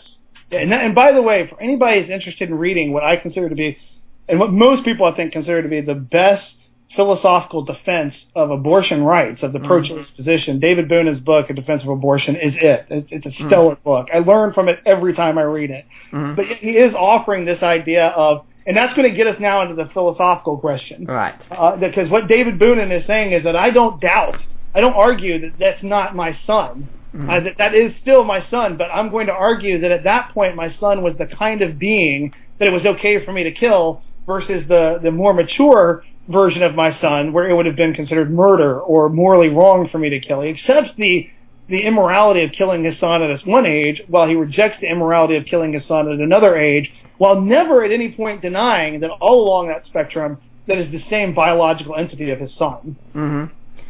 So what kind of case can be made? I mean, why would someone think it's okay to kill before birth but not okay after birth? I think even Peter Singer has said pro-lifers are certainly right about this. There is nothing magical about the birth canal that suddenly says life to a child. Yeah. And what we do is, at first I make a case where I try to talk, and I tell a quick story, and I'll tell it very quickly here to sort of start to frame the philosophical conversation. So we have to move away from science. The science of embryology tells us that the unborn are human from the moment they come into existence, whole, distinct, living human beings. But what we have to determine is whether or not human beings are the kind of thing that we can't kill, because they may not be. And I ask a diagnostic question when I talk to people on campuses. I say, would it be objectively wrong, and I stress objectively, would it be objectively wrong for me to kill you right now? And that's a question that if they answer yes, well, I know a lot about them. I know that we have a similar moral background, that we have both believed that there's something wrong that we can do to other human beings. We both believe it would be objectively wrong for me to kill another human being without extreme justification, which I assume means at that point that it's safe to say that they believe in objective moral values and the identity of human beings is something of value. And so the question is, why are we falling apart? Why are we apart on this issue, on the issue of abortion? Now, I do have, by the way, occasionally people say, no, it would not be objectively wrong for you to kill me right now. That's an important thing to know from their point of view, by the way, because I need to know. There's no reason for me to try to argue that abortion ought to be impermissible because it's immoral with somebody that doesn't believe that anything is immoral, or at least that's the point that they're going to try to argue with me, that there's no such thing as morality and that all morality is subjective or personally held. And so there's no reason to say, well, I'm going to continue talking about abortion, because then I'm going to have to backtrack and try to figure out what's wrong with their worldview, that they think there's nothing wrong, that there's nothing that they can do wrong, and that all choices that people make are legitimate in the sense that they have the right to make whatever one they want, because there are no such things as moral values that govern our behavior. But if they say, yes, it's wrong for me to kill you, well, then now I have to start to talk to them about what's differentiating our view. And I ask the question, why? What is different about you? What changed about you? What transformed about you? What substantially happened to you from the time that you were young in your mother's womb, let's say 20 weeks gestation, or 16, or even 10 weeks, to the more mature person standing in front of me right now, that if I killed you now, it would be considered murder, but if I killed you then, it was a legally protected right. What transformation occurred between those two moments that made you the kind of thing that is wrong to kill, when you were once the kind of thing that there was no moral component to killing you whatsoever? And so when you ask that question, well, we use what philosopher Stephen Schwartz called the SLED acronym to sort of sort through it. Now, it's not a trick. It's just a way of understanding the kind of arguments that we're going to get, and it gives us a chance to categorize them as well as we work our way through them. They're going to answer something about the SLED acronym is size, level of development, environment, or degree of dependency. And so I'm not saying all the arguments are going to somehow fit into there. And so it gives us a clarity of being able to understand what are the properties, what are the functions, what are the capacities that they're rooting all the moral value that we have onto. This is an important thing, because the person that says it's wrong to kill me now, but it's not wrong to kill me then, whenever they say then is, whether it's pre-born or whether it's later in life when they've lost certain intellectual capacities, like they're in an irreversible coma, or any kind of state where they see no return to the person that they were, and in their mind they're separating the human being into two different things. What Robert George always calls a sort of dualism that they're arguing. That in every human life there exist two different beings. There is the human animal, essentially, the basic human being, the human organism that exists, and then upon that human organism there will be an expression of a human person. That person has rights. The human animal, the being, the organism itself does not. And so there's going to be some capacities or some traits that bestow upon you the rights that we're looking at, and the rights that we're appealing to when we say it's wrong to kill somebody. It's wrong. It's objectively wrong for me to kill you. Why is it objectively wrong for me to kill you? Because you have value. And if you don't have value by virtue of being a human being, you have to have value by virtue of something else other than what you are. Well, Christopher Kaser calls what we argue the inclusive view of human value. And what we're arguing is that your value by virtue of what you have value by virtue of what you are, intrinsic value by virtue of being a human being. That from the moment human beings come into existence till their death, they are the kind of thing that we have moral duties and obligations to. But when the person that's going to argue that abortion is okay, more often than not, and I'll leave aside the people that don't do this, but more often than not, they're going to say, similar to what Boone was saying at that point, there are capacities, functions, things that you need to be able to do or to have in order to be considered a person, which is more than a mere human. Mere humans don't have rights. Persons do. And that's where we start to talk about the size, level of development, environment, or degree of dependency. We're talking. Did you have something you want to say? I'm sorry. Go ahead. No. But at this point, though, I would like us to take a little brief break and remind everyone that what we do here at the Deeper Waters podcast, it is entirely listener-supported. I don't get paid a penny. My guests don't pay me to come on. I don't pay them to come on. I wish I could because they give such great service to you all, but I don't. They come on of their own free time. What keeps us going? Donations from people like you. And I want to really encourage you to be making those donations. You can go to deeperwaters.wordpress.com and you can see a donate tab there. That will take you to the ministry of Risen Jesus, which is the ministry of Mike Licona. Have you gone to the right place? Yes, you have. You make your donation there, then you email me, and my email's on the blog page, or you email Mike and Debbie, and you can email Risen Jesus to do that, and say, hi, I made a donation, I want to go to Nick Peters, I want to go to Deeper Waters. We will make sure your donation goes to us. It will be tax deductible, and if you can be a monthly donor, that would be even better. Now, another way you can support us is with going and buying some ebooks, and we do have new ones available. In the past, Defining Inerrancy have been our main one. I still encourage you to get that one. But I also have one that I co-wrote with an atheist, a dialogue. We had God and Natural Disasters. And also, just this week, finally came out A Creed for the Ages, the Apostles' Creed in Today's Christian. That's one that's solely on my own, and it's a short little one. You could read it in less than a couple of hours pretty easily. I read it last night as well, and you can call me biased, but I looked and said, overall, I'm very pleased with how this one turned out. And then you can go to the Amazon store we have from my blog page, and you can purchase books that you've heard about on the show. And some proceeds from that will go to support Deeper Waters.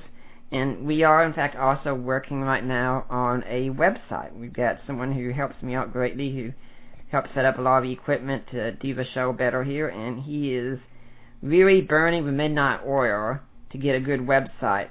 In fact, I think it was just last night, he didn't even sleep at all because he was working so much on this website. And he's doing that free of charge. Also, he's just a big supporter of the show and wants to see it out there. And we appreciate that, but to keep things like this going, we really need your support. And I'd like to remind everyone also that I will be in New Orleans this upcoming week. I'm going to be speaking Wednesday night at the Defend the Faith conference. And I really encourage you to be there. And if you're a fan of Deeper Waters and you'd like to get to see me, please come and let me know who you are, and I'll be glad to talk with you. Now, Jay, do you have any organization you'd like to encourage people to donate and support?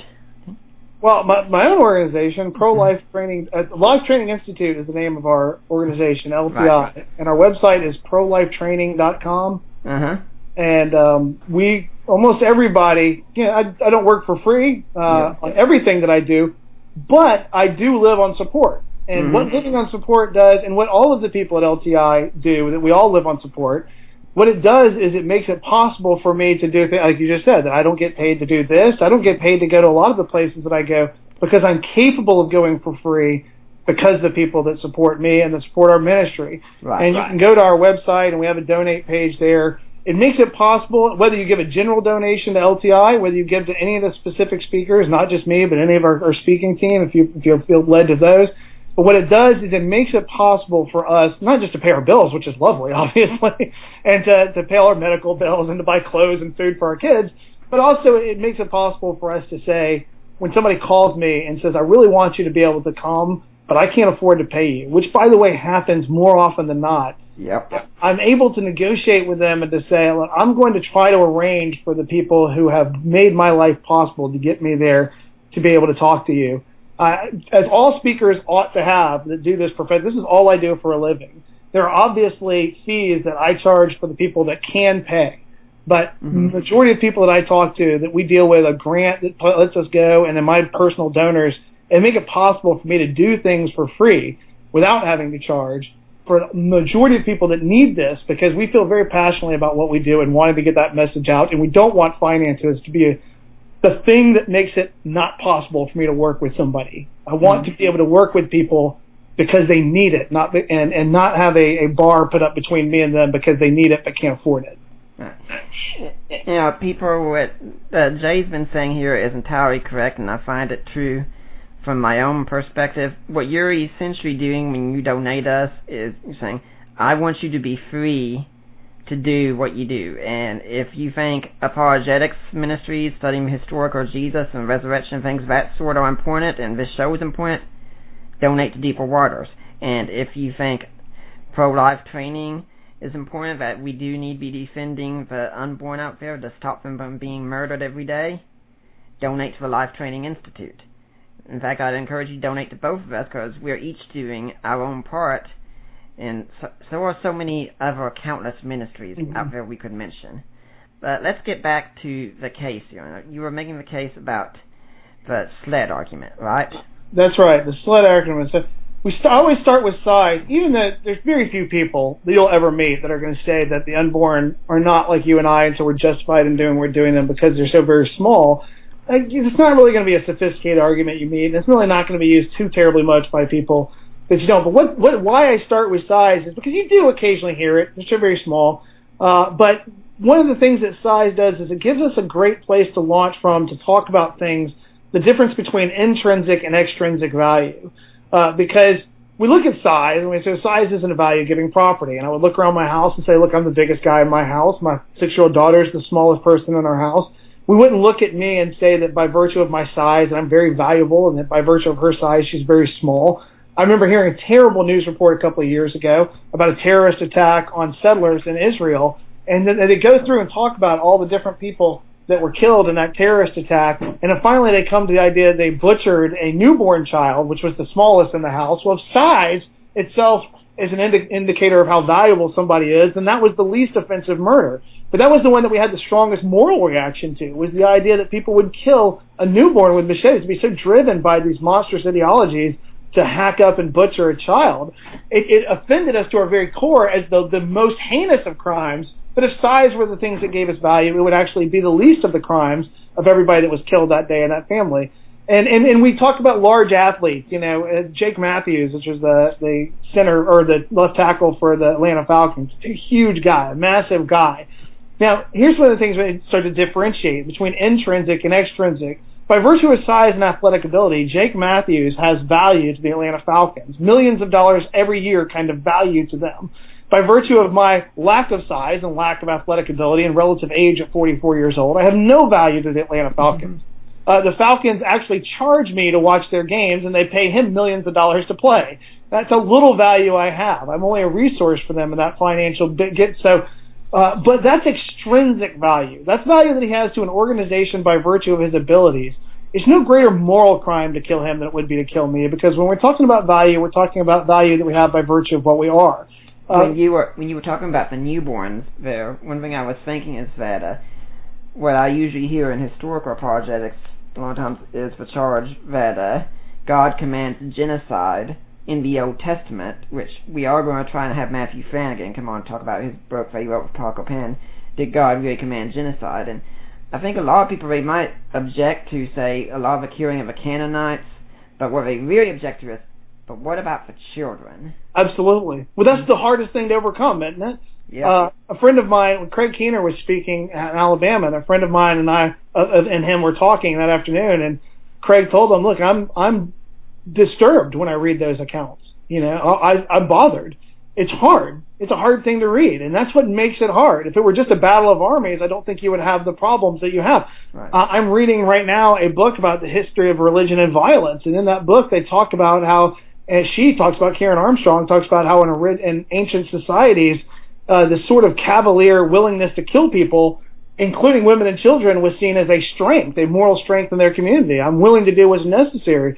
I'm reading a book on Red Cloud, an American Indian warrior, and they talk about how the Sioux, and they're fighting in the western part of the United States prior to it being settled and taken over by the Americans moving from the east and settling out in those areas, that they saw the killing of women and children as fair game and as something that you did to demonstrate your courageousness as a warrior. You were willing to do what was necessary. We read those sorts of things, whether it's in the Old Testament, whether it's in ancient religion study, whether it's in just American study in the American West and what was going on out there, and we recoil at the idea of killing the small and the innocent.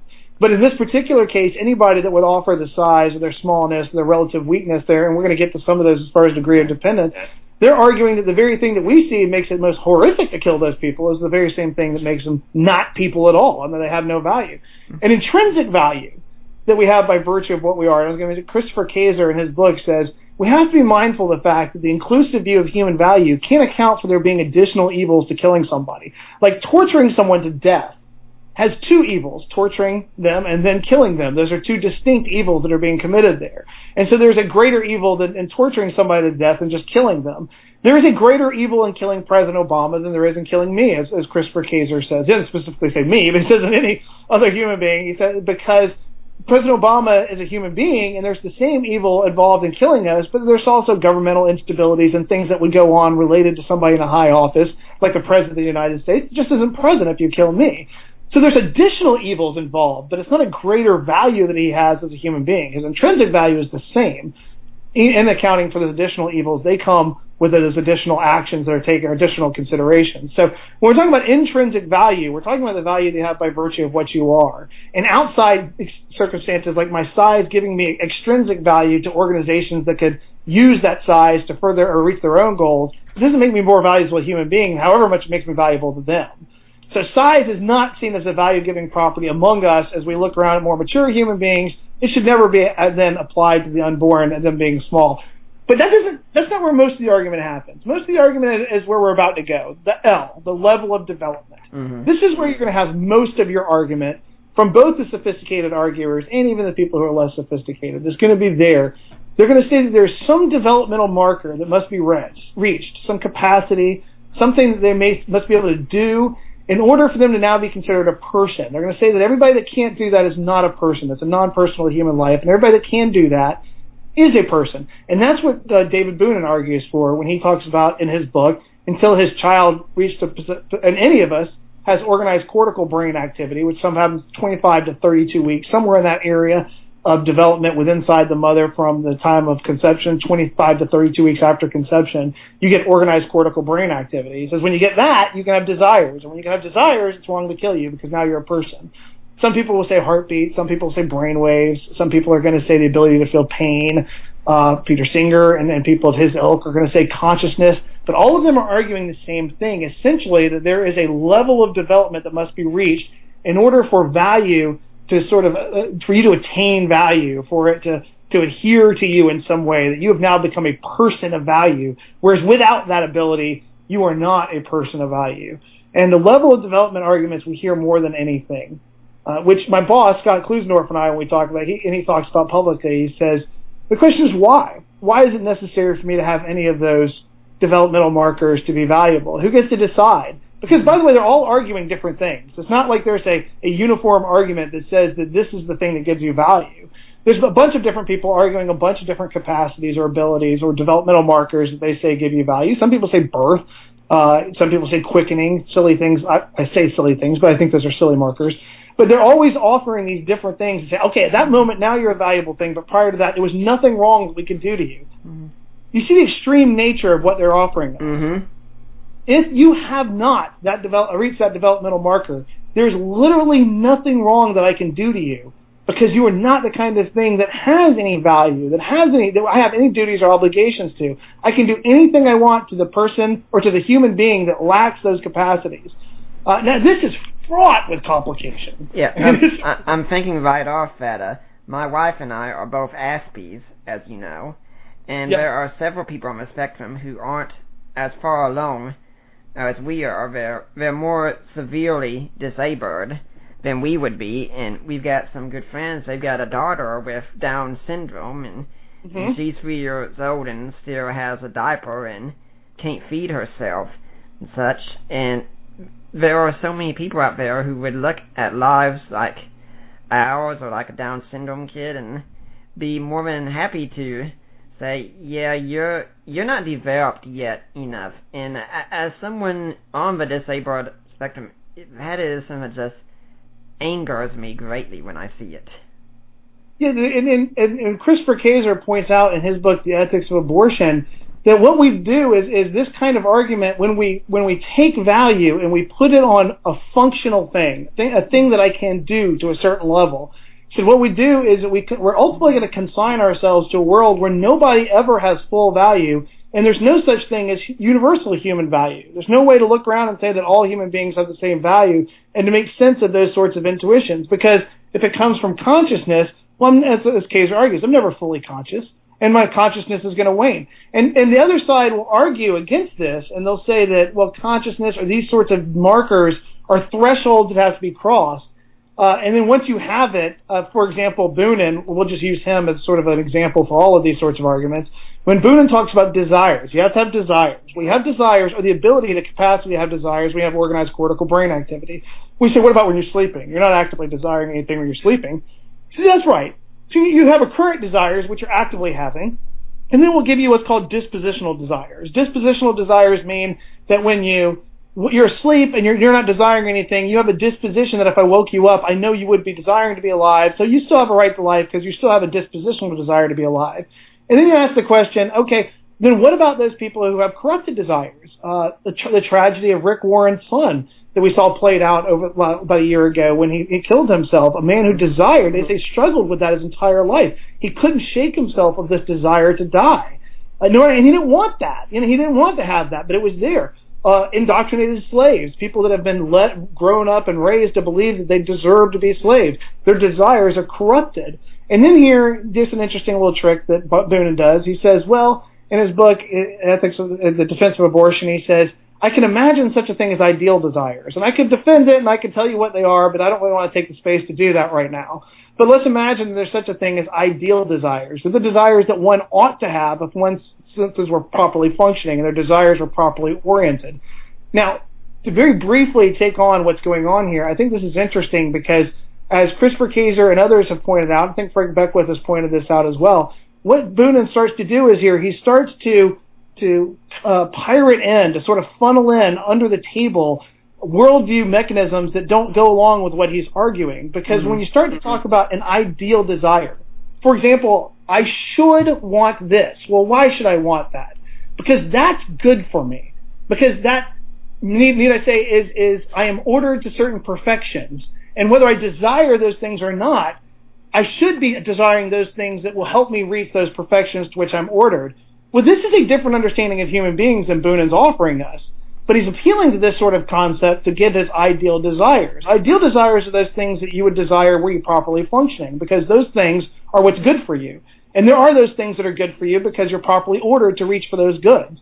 Well, those are the concepts that I'm a properly ordered things that has goods that lead to my perfections and things of that nature. That's a metaphysical understanding of humanity that I accept, but it doesn't fit well into what he's offering there. Because he needs it, though, to explain why somebody with corrupted desires still has a right to life.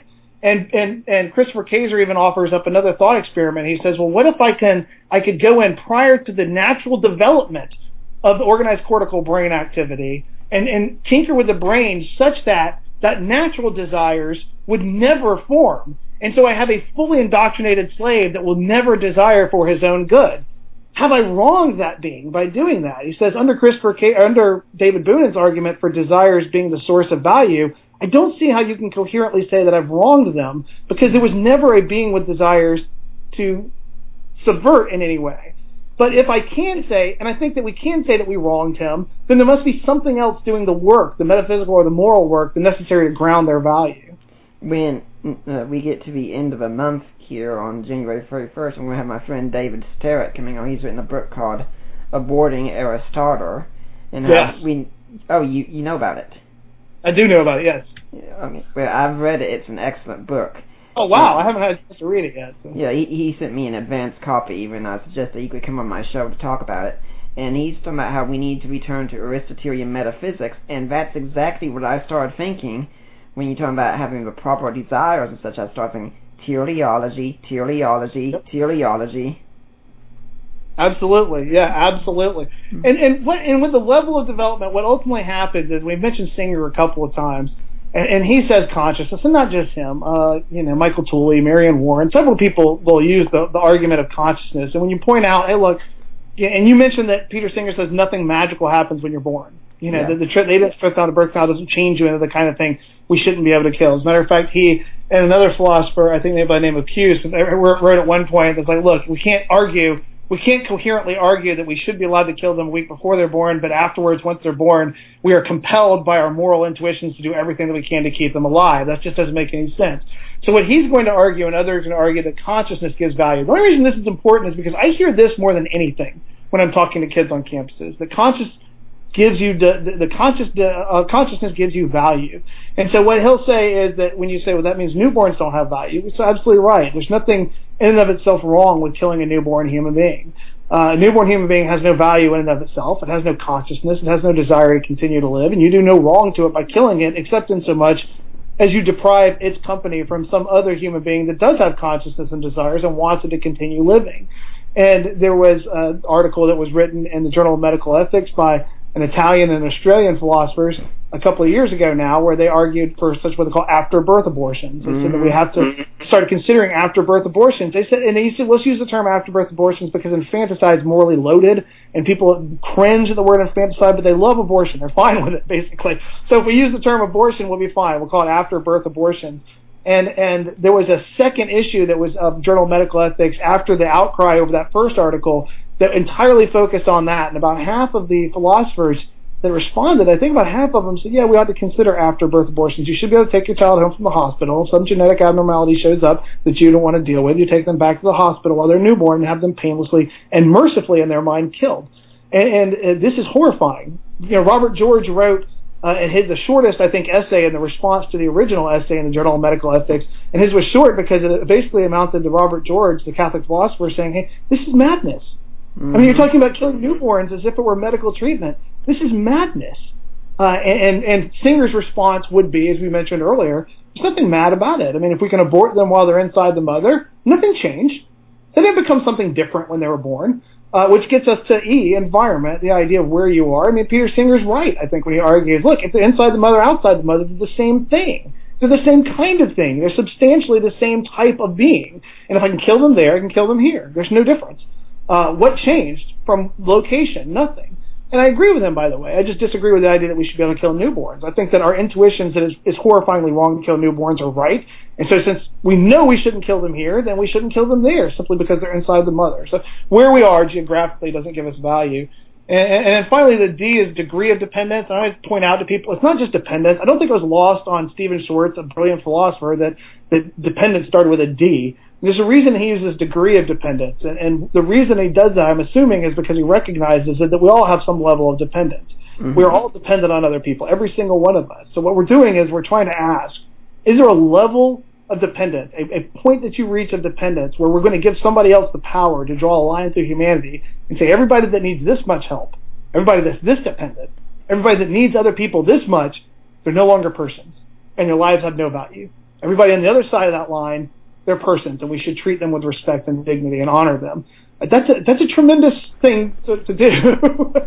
When you were talking about it, I was saying that last month I happened to have the joy of coming down with a stomach flu virus that was going around. And normally I'm pretty resilient, but when I'm throwing up constantly, I became entirely helpless.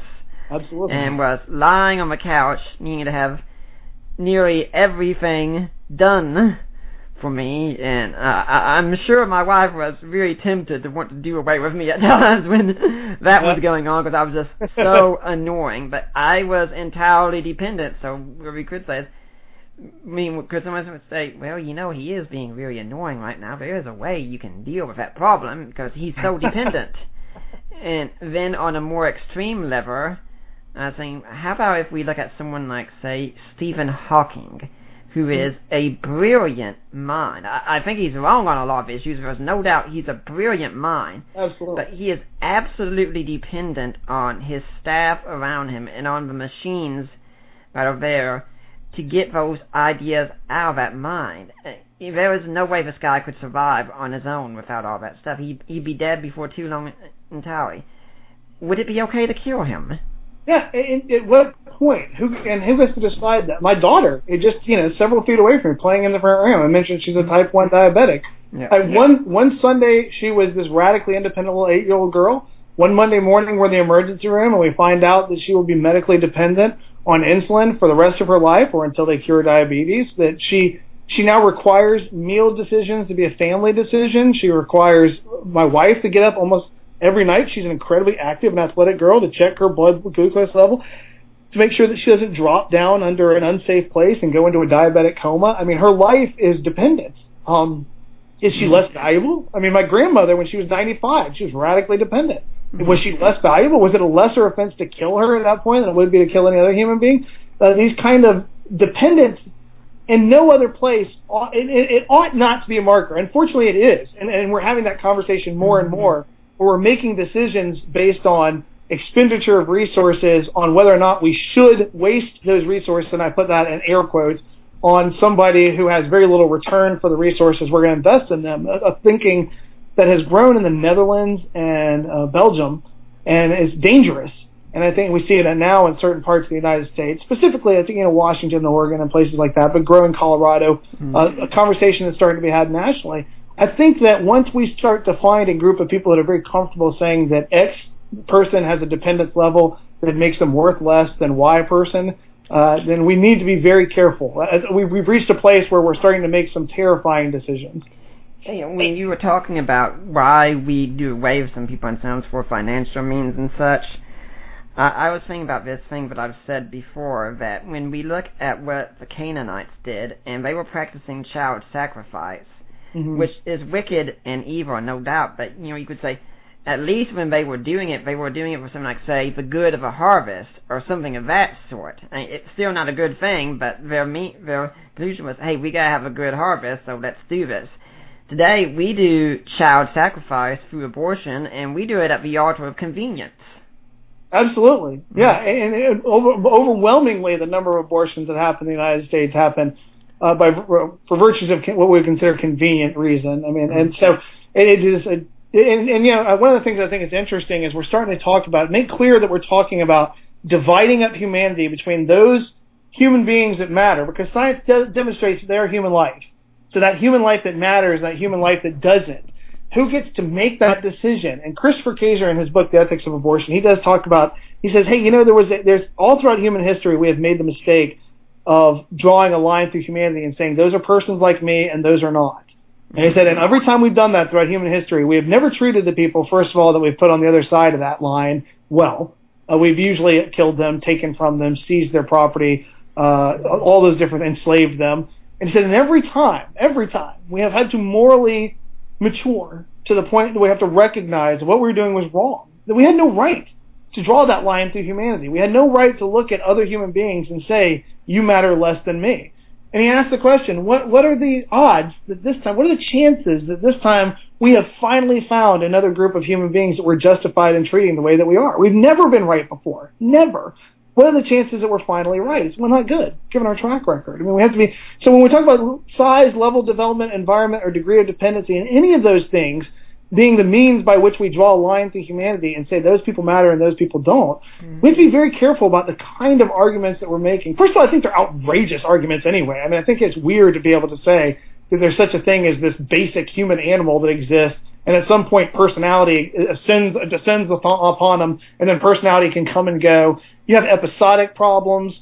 You have all sorts of different issues that are going to come into play when you make that kind of an argument. And obviously, we're just touching the surface of this stuff. We could go on for hours talking about the philosophical arguments that people talk about this stuff. But the problem that you start to have is you walk away from an inclusive view of human value. An idea that we judge human beings by virtue of what they are, not what they can do. And as soon as we start to assign to them value by virtue of what they can do, we open up the door to abuses we've seen before and all throughout human history. Some not as bad as others, and some obviously the worst things we've ever seen human beings do. But all of them begin. And what's interesting, I thought you said when you talked about the reasons for the child sacrifices. I hear so many times when people talk about the stuff that people are doing or the views that they hold, well, people will say, well, they have good reasons to hold that. So most people have reasons for what they're doing. Simply having reasons doesn't make it okay for them to do it. The question is, are there reasons legitimately held? I mean, do they actually do the work that's necessary to justify? The person who has an abortion because they're afraid of their academic future being impacted has a reason, but does that reason raise to the level to justify the taking of his human life? I don't think so. When you were talking about how we try to divide the line about who's worthy of life and who isn't, my wife got me for Christmas a book called The Holiness of G.K. Chesterton. Chesterton is one of my favorite writers. He's just incredible. He is. And one thing that I found in the book is that he said that no one has ever gone off on a study of anthropology and came back and said, you know what, I did my study and I found out I belong to an inferior species. I love Chesterton. One of the things I told people is that the sad thing about living in the world after Chesterton is that anything you want to say that's worth saying, he probably already said, and certainly said it better than you. Yeah. He just had a way of saying everything. And so a lot of my talks, especially I don't know if you've ever read Chesterton's book, Eugenics and Other Evils. I haven't got to read that one yet. Okay, that's a little book. It's a small book, relatively speaking, and you can get it for free on in ebooks, and it's a great book. But I quote from that quite often when I'm talking to people, because Chesterton is just the man with a way of saying things. Yeah, when I lived in Charlotte, I had a roommate. I had a collection of the complete Father Brown mysteries, and he's big into apologetics also, so I let him borrow it. And he came to see me one morning and said, I'm really upset with you. And I said, how come? I said, well, I started reading that book last night. I thought I'd just read a little bit of it, and I read 3 mysteries, and I was up until 1:45 a.m. before I went to sleep. Well, that's Chesterton for you. That's Chesterton. That's him. That's right. So we've only got a few minutes left. Before we start wrapping things up, what are some things the average Christian can be doing to help the pro-life movement? I think, number one, the Christian church is, in my opinion, and I mean this as a whole, from having traveled around the country and the world, and a little bit around the world, is too comfortable with abortion. And I don't mean that there aren't voices out there. I mean, the guys that you mentioned coming on, Mike Adams and Dave Sterrett, they represent a group of people out there, and I get to work with hundreds, if not thousands of people in the course of a calendar year that are doing stuff. The problem is that there's millions of people out there, and we're too comfortable with it. I think that going back to that crisis that I had, I'm constantly amazed at how it sits with us, at how we've learned it as just a part of our life. And if the unborn are human in the same way that you and I are, and we've made the argument that they are, and that argument is parsed out even more on our website and even more in books like Frank Beckwith's Defending Life, or Christopher Caver's book Ethics of Abortion, Body and Soul by J.P. Moreland and Scott Ray. All of these are books that more sophisticated levels of argument, even in Scott's book, The Case for Life, Scott Klusendorf's book, you get a better look at the details of the arguments we've been talking about. But what I walk away from when you talk about the church is the level of comfort that we have with it and the fear that we have to engage it. And that's one of the things that's difficult to understand, because I've talked to pastors all day. Look, Jay, I'm afraid I'm going to divide my congregation, and I'm going to offend somebody in the congregation that has had an abortion. Here's something. Every time I go to a congregation, I talk about the grace and mercy of Jesus Christ, and I talk about how there are women and men out there that are suffering from the pain of past abortions, that are carrying guilt that God never intended them to carry. And that because the church is afraid to talk about it, we have taught them the lesson that we all recognize in the church that abortion is wrong. They've gotten that message. What they haven't heard clearly enough, because we've been afraid to talk about it, is that there's forgiveness through Christ for the sin of abortion. And that they can come forth and get that forgiveness if they just know it's there. And what far from dividing congregations, more often than not, what happens when I'm at the front afterwards and I'm taking questions from people that are just coming up to talk to me, especially after sermons, is that they say, I have been struggling for years. And finally hearing somebody stand up and say those two things. Number one, yes, my history with abortion was wrong, but God loves me and has sufficient grace to cover the sin of my abortion in my past. Since I feel finally like I can say it. You see, the church's silence hasn't helped the church stay unified. It has condemned people in the pews to carry guilt because the church is afraid to say, you got an abortion that was wrong because it unjustly took the life of an innocent human being, but the forgiveness of Christ is there for all those who repent and come forward. And so it's just a tragedy for me that the church is so afraid of this issue or so complacent on this issue, and too many people are hesitant and too comfortable with it to bring it up because they don't want to be disrupted, when disruption is what we need. Well, we've come to a point that we sadly do need to start wrapping things up, although I would say something else that people can do to help in the fight against abortion is to be supporting ministries like the Life Training Institute. Not everyone can go out there and be arguing on the front lines, just like not everyone can go out and be a missionary to every single country out there, but one of the things you can do is support those who are doing that.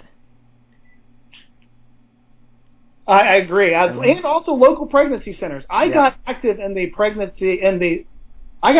pro-life movement through my local pregnancy center. And one of the things, if you've ever read Amusing Ourselves to Death by Neil Postman, there's a great emphasis in there about local action. He talks about non-actionable information where we become overwhelmed with pain and misery over things that we're hearing about happening on the other side of the world or large issues that we really can't do anything about. What your local pregnancy center does is it gives you the opportunity to go on a local level to a place in your community and affect abortion by loving people in a way that I think honors Christ. And that's how I got involved in it. It was through a pregnancy center that I met Scott and how I ultimately came to work at LTI. So it's a great way for you, if you're looking to interact with this issue in a constructive and Christ-like way, I would advise you to look at your local pregnancy centers and get involved there. Well, Jay, unfortunately, we do have to be wrapping things up due to time constraints. If someone's really interested in what they've heard from you, they want to find out more about you, maybe get in touch with you, ask you a question and such, how do they do it? Do you have a blog, website, something like that? Yeah, if they want just larger explanations of the arguments we've talked about a little bit, they can go to prolifetraining.com, and we have articles there. If they want to get in touch with me specifically, they can do, like for speaking engagements, people usually contact prolifetraining.com. There's ways to do it there. But if you have a question for me, feel free to send me an email at j.a.watts@gmail.com. That's my name, JAY.A.watts@gmail.com. Serious questions, people that really have serious problems or things that they're worried about, I will do my best to answer as quickly as I can. I always ask people to remember that, I do travel a lot and I'm on the road speaking a lot. So sometimes when people send questions, I'm not as fast at getting back as I should be. And if you're looking just to fight, I don't do that on the internet. So I don't do it in email. And I will answer serious questions, but, every once in a while somebody sends me an email from somebody and says, how do I deal with this? And I say, my response is I just ignore it because I don't want to fight. And that would be my last thing I would say as I walk away from this. Okay. It's important to me to be able to do the things that I do in a way that honors Christ. I want to reach out to people with the love and grace and mercy of Jesus Christ at the same time as confront something that I think is a horrible injustice in our community. And we have to remember that our goal is to win people by winning arguments, that we want them to change and transform their views because we believe their wrong views are hurting them, not just society. It's not just bad for society that people say these things that are wrong. And I mean this entirely across the realm of apologetics. I have to remember that the person that I'm arguing with is much like I used to be as an atheist, is somebody that may have a future where they could impact the world for the kingdom of Christ. and that it's better for them. It's the one Christian I hated Christians when I was an atheist. I hated them, and they hated me. We had that relationship going, and it was working pretty well. Until one Christian came along that argued with me respectfully, clearly liked me, clearly wanted what was best for me. If they didn't have an answer to something I said, they said, I don't know. They transformed my view of Christianity in the sense that they didn't convince me to become a Christian, but what they did was that they made me willing to listen to the arguments for Christianity. The arguments won me over. Mm-hmm. Quite frankly, Christ won me over, ultimately, and it is He who I serve. But it was only because there was a person that loved me enough to love me even when I was unlovable, and to reach out to me as if I was worth it, not just winning arguments, but that I was worth reaching. And so I try to carry that into everything that I do. This is a hot button issue that brings up a lot of emotion. If you cannot talk about it constructively, you need to study and prepare yourself to the place that you can. And as soon as you're capable of engaging in a way that honors the Christ that sends us out, then you must do so, because the issue is of such moral importance that it has to be confronted in our age and in our time. Well, Jay, I'd like to thank you for coming on the Deeper Waters podcast, and I hope we'll see you again sometime. Thank you so much. I appreciate the time and allowing me to be on here, Nick. And I'd like to remind everyone that next week we have the most hated man in America, Mike Adams, coming on. So I hope I'll see you here next week, and I hope you absolutely hate it.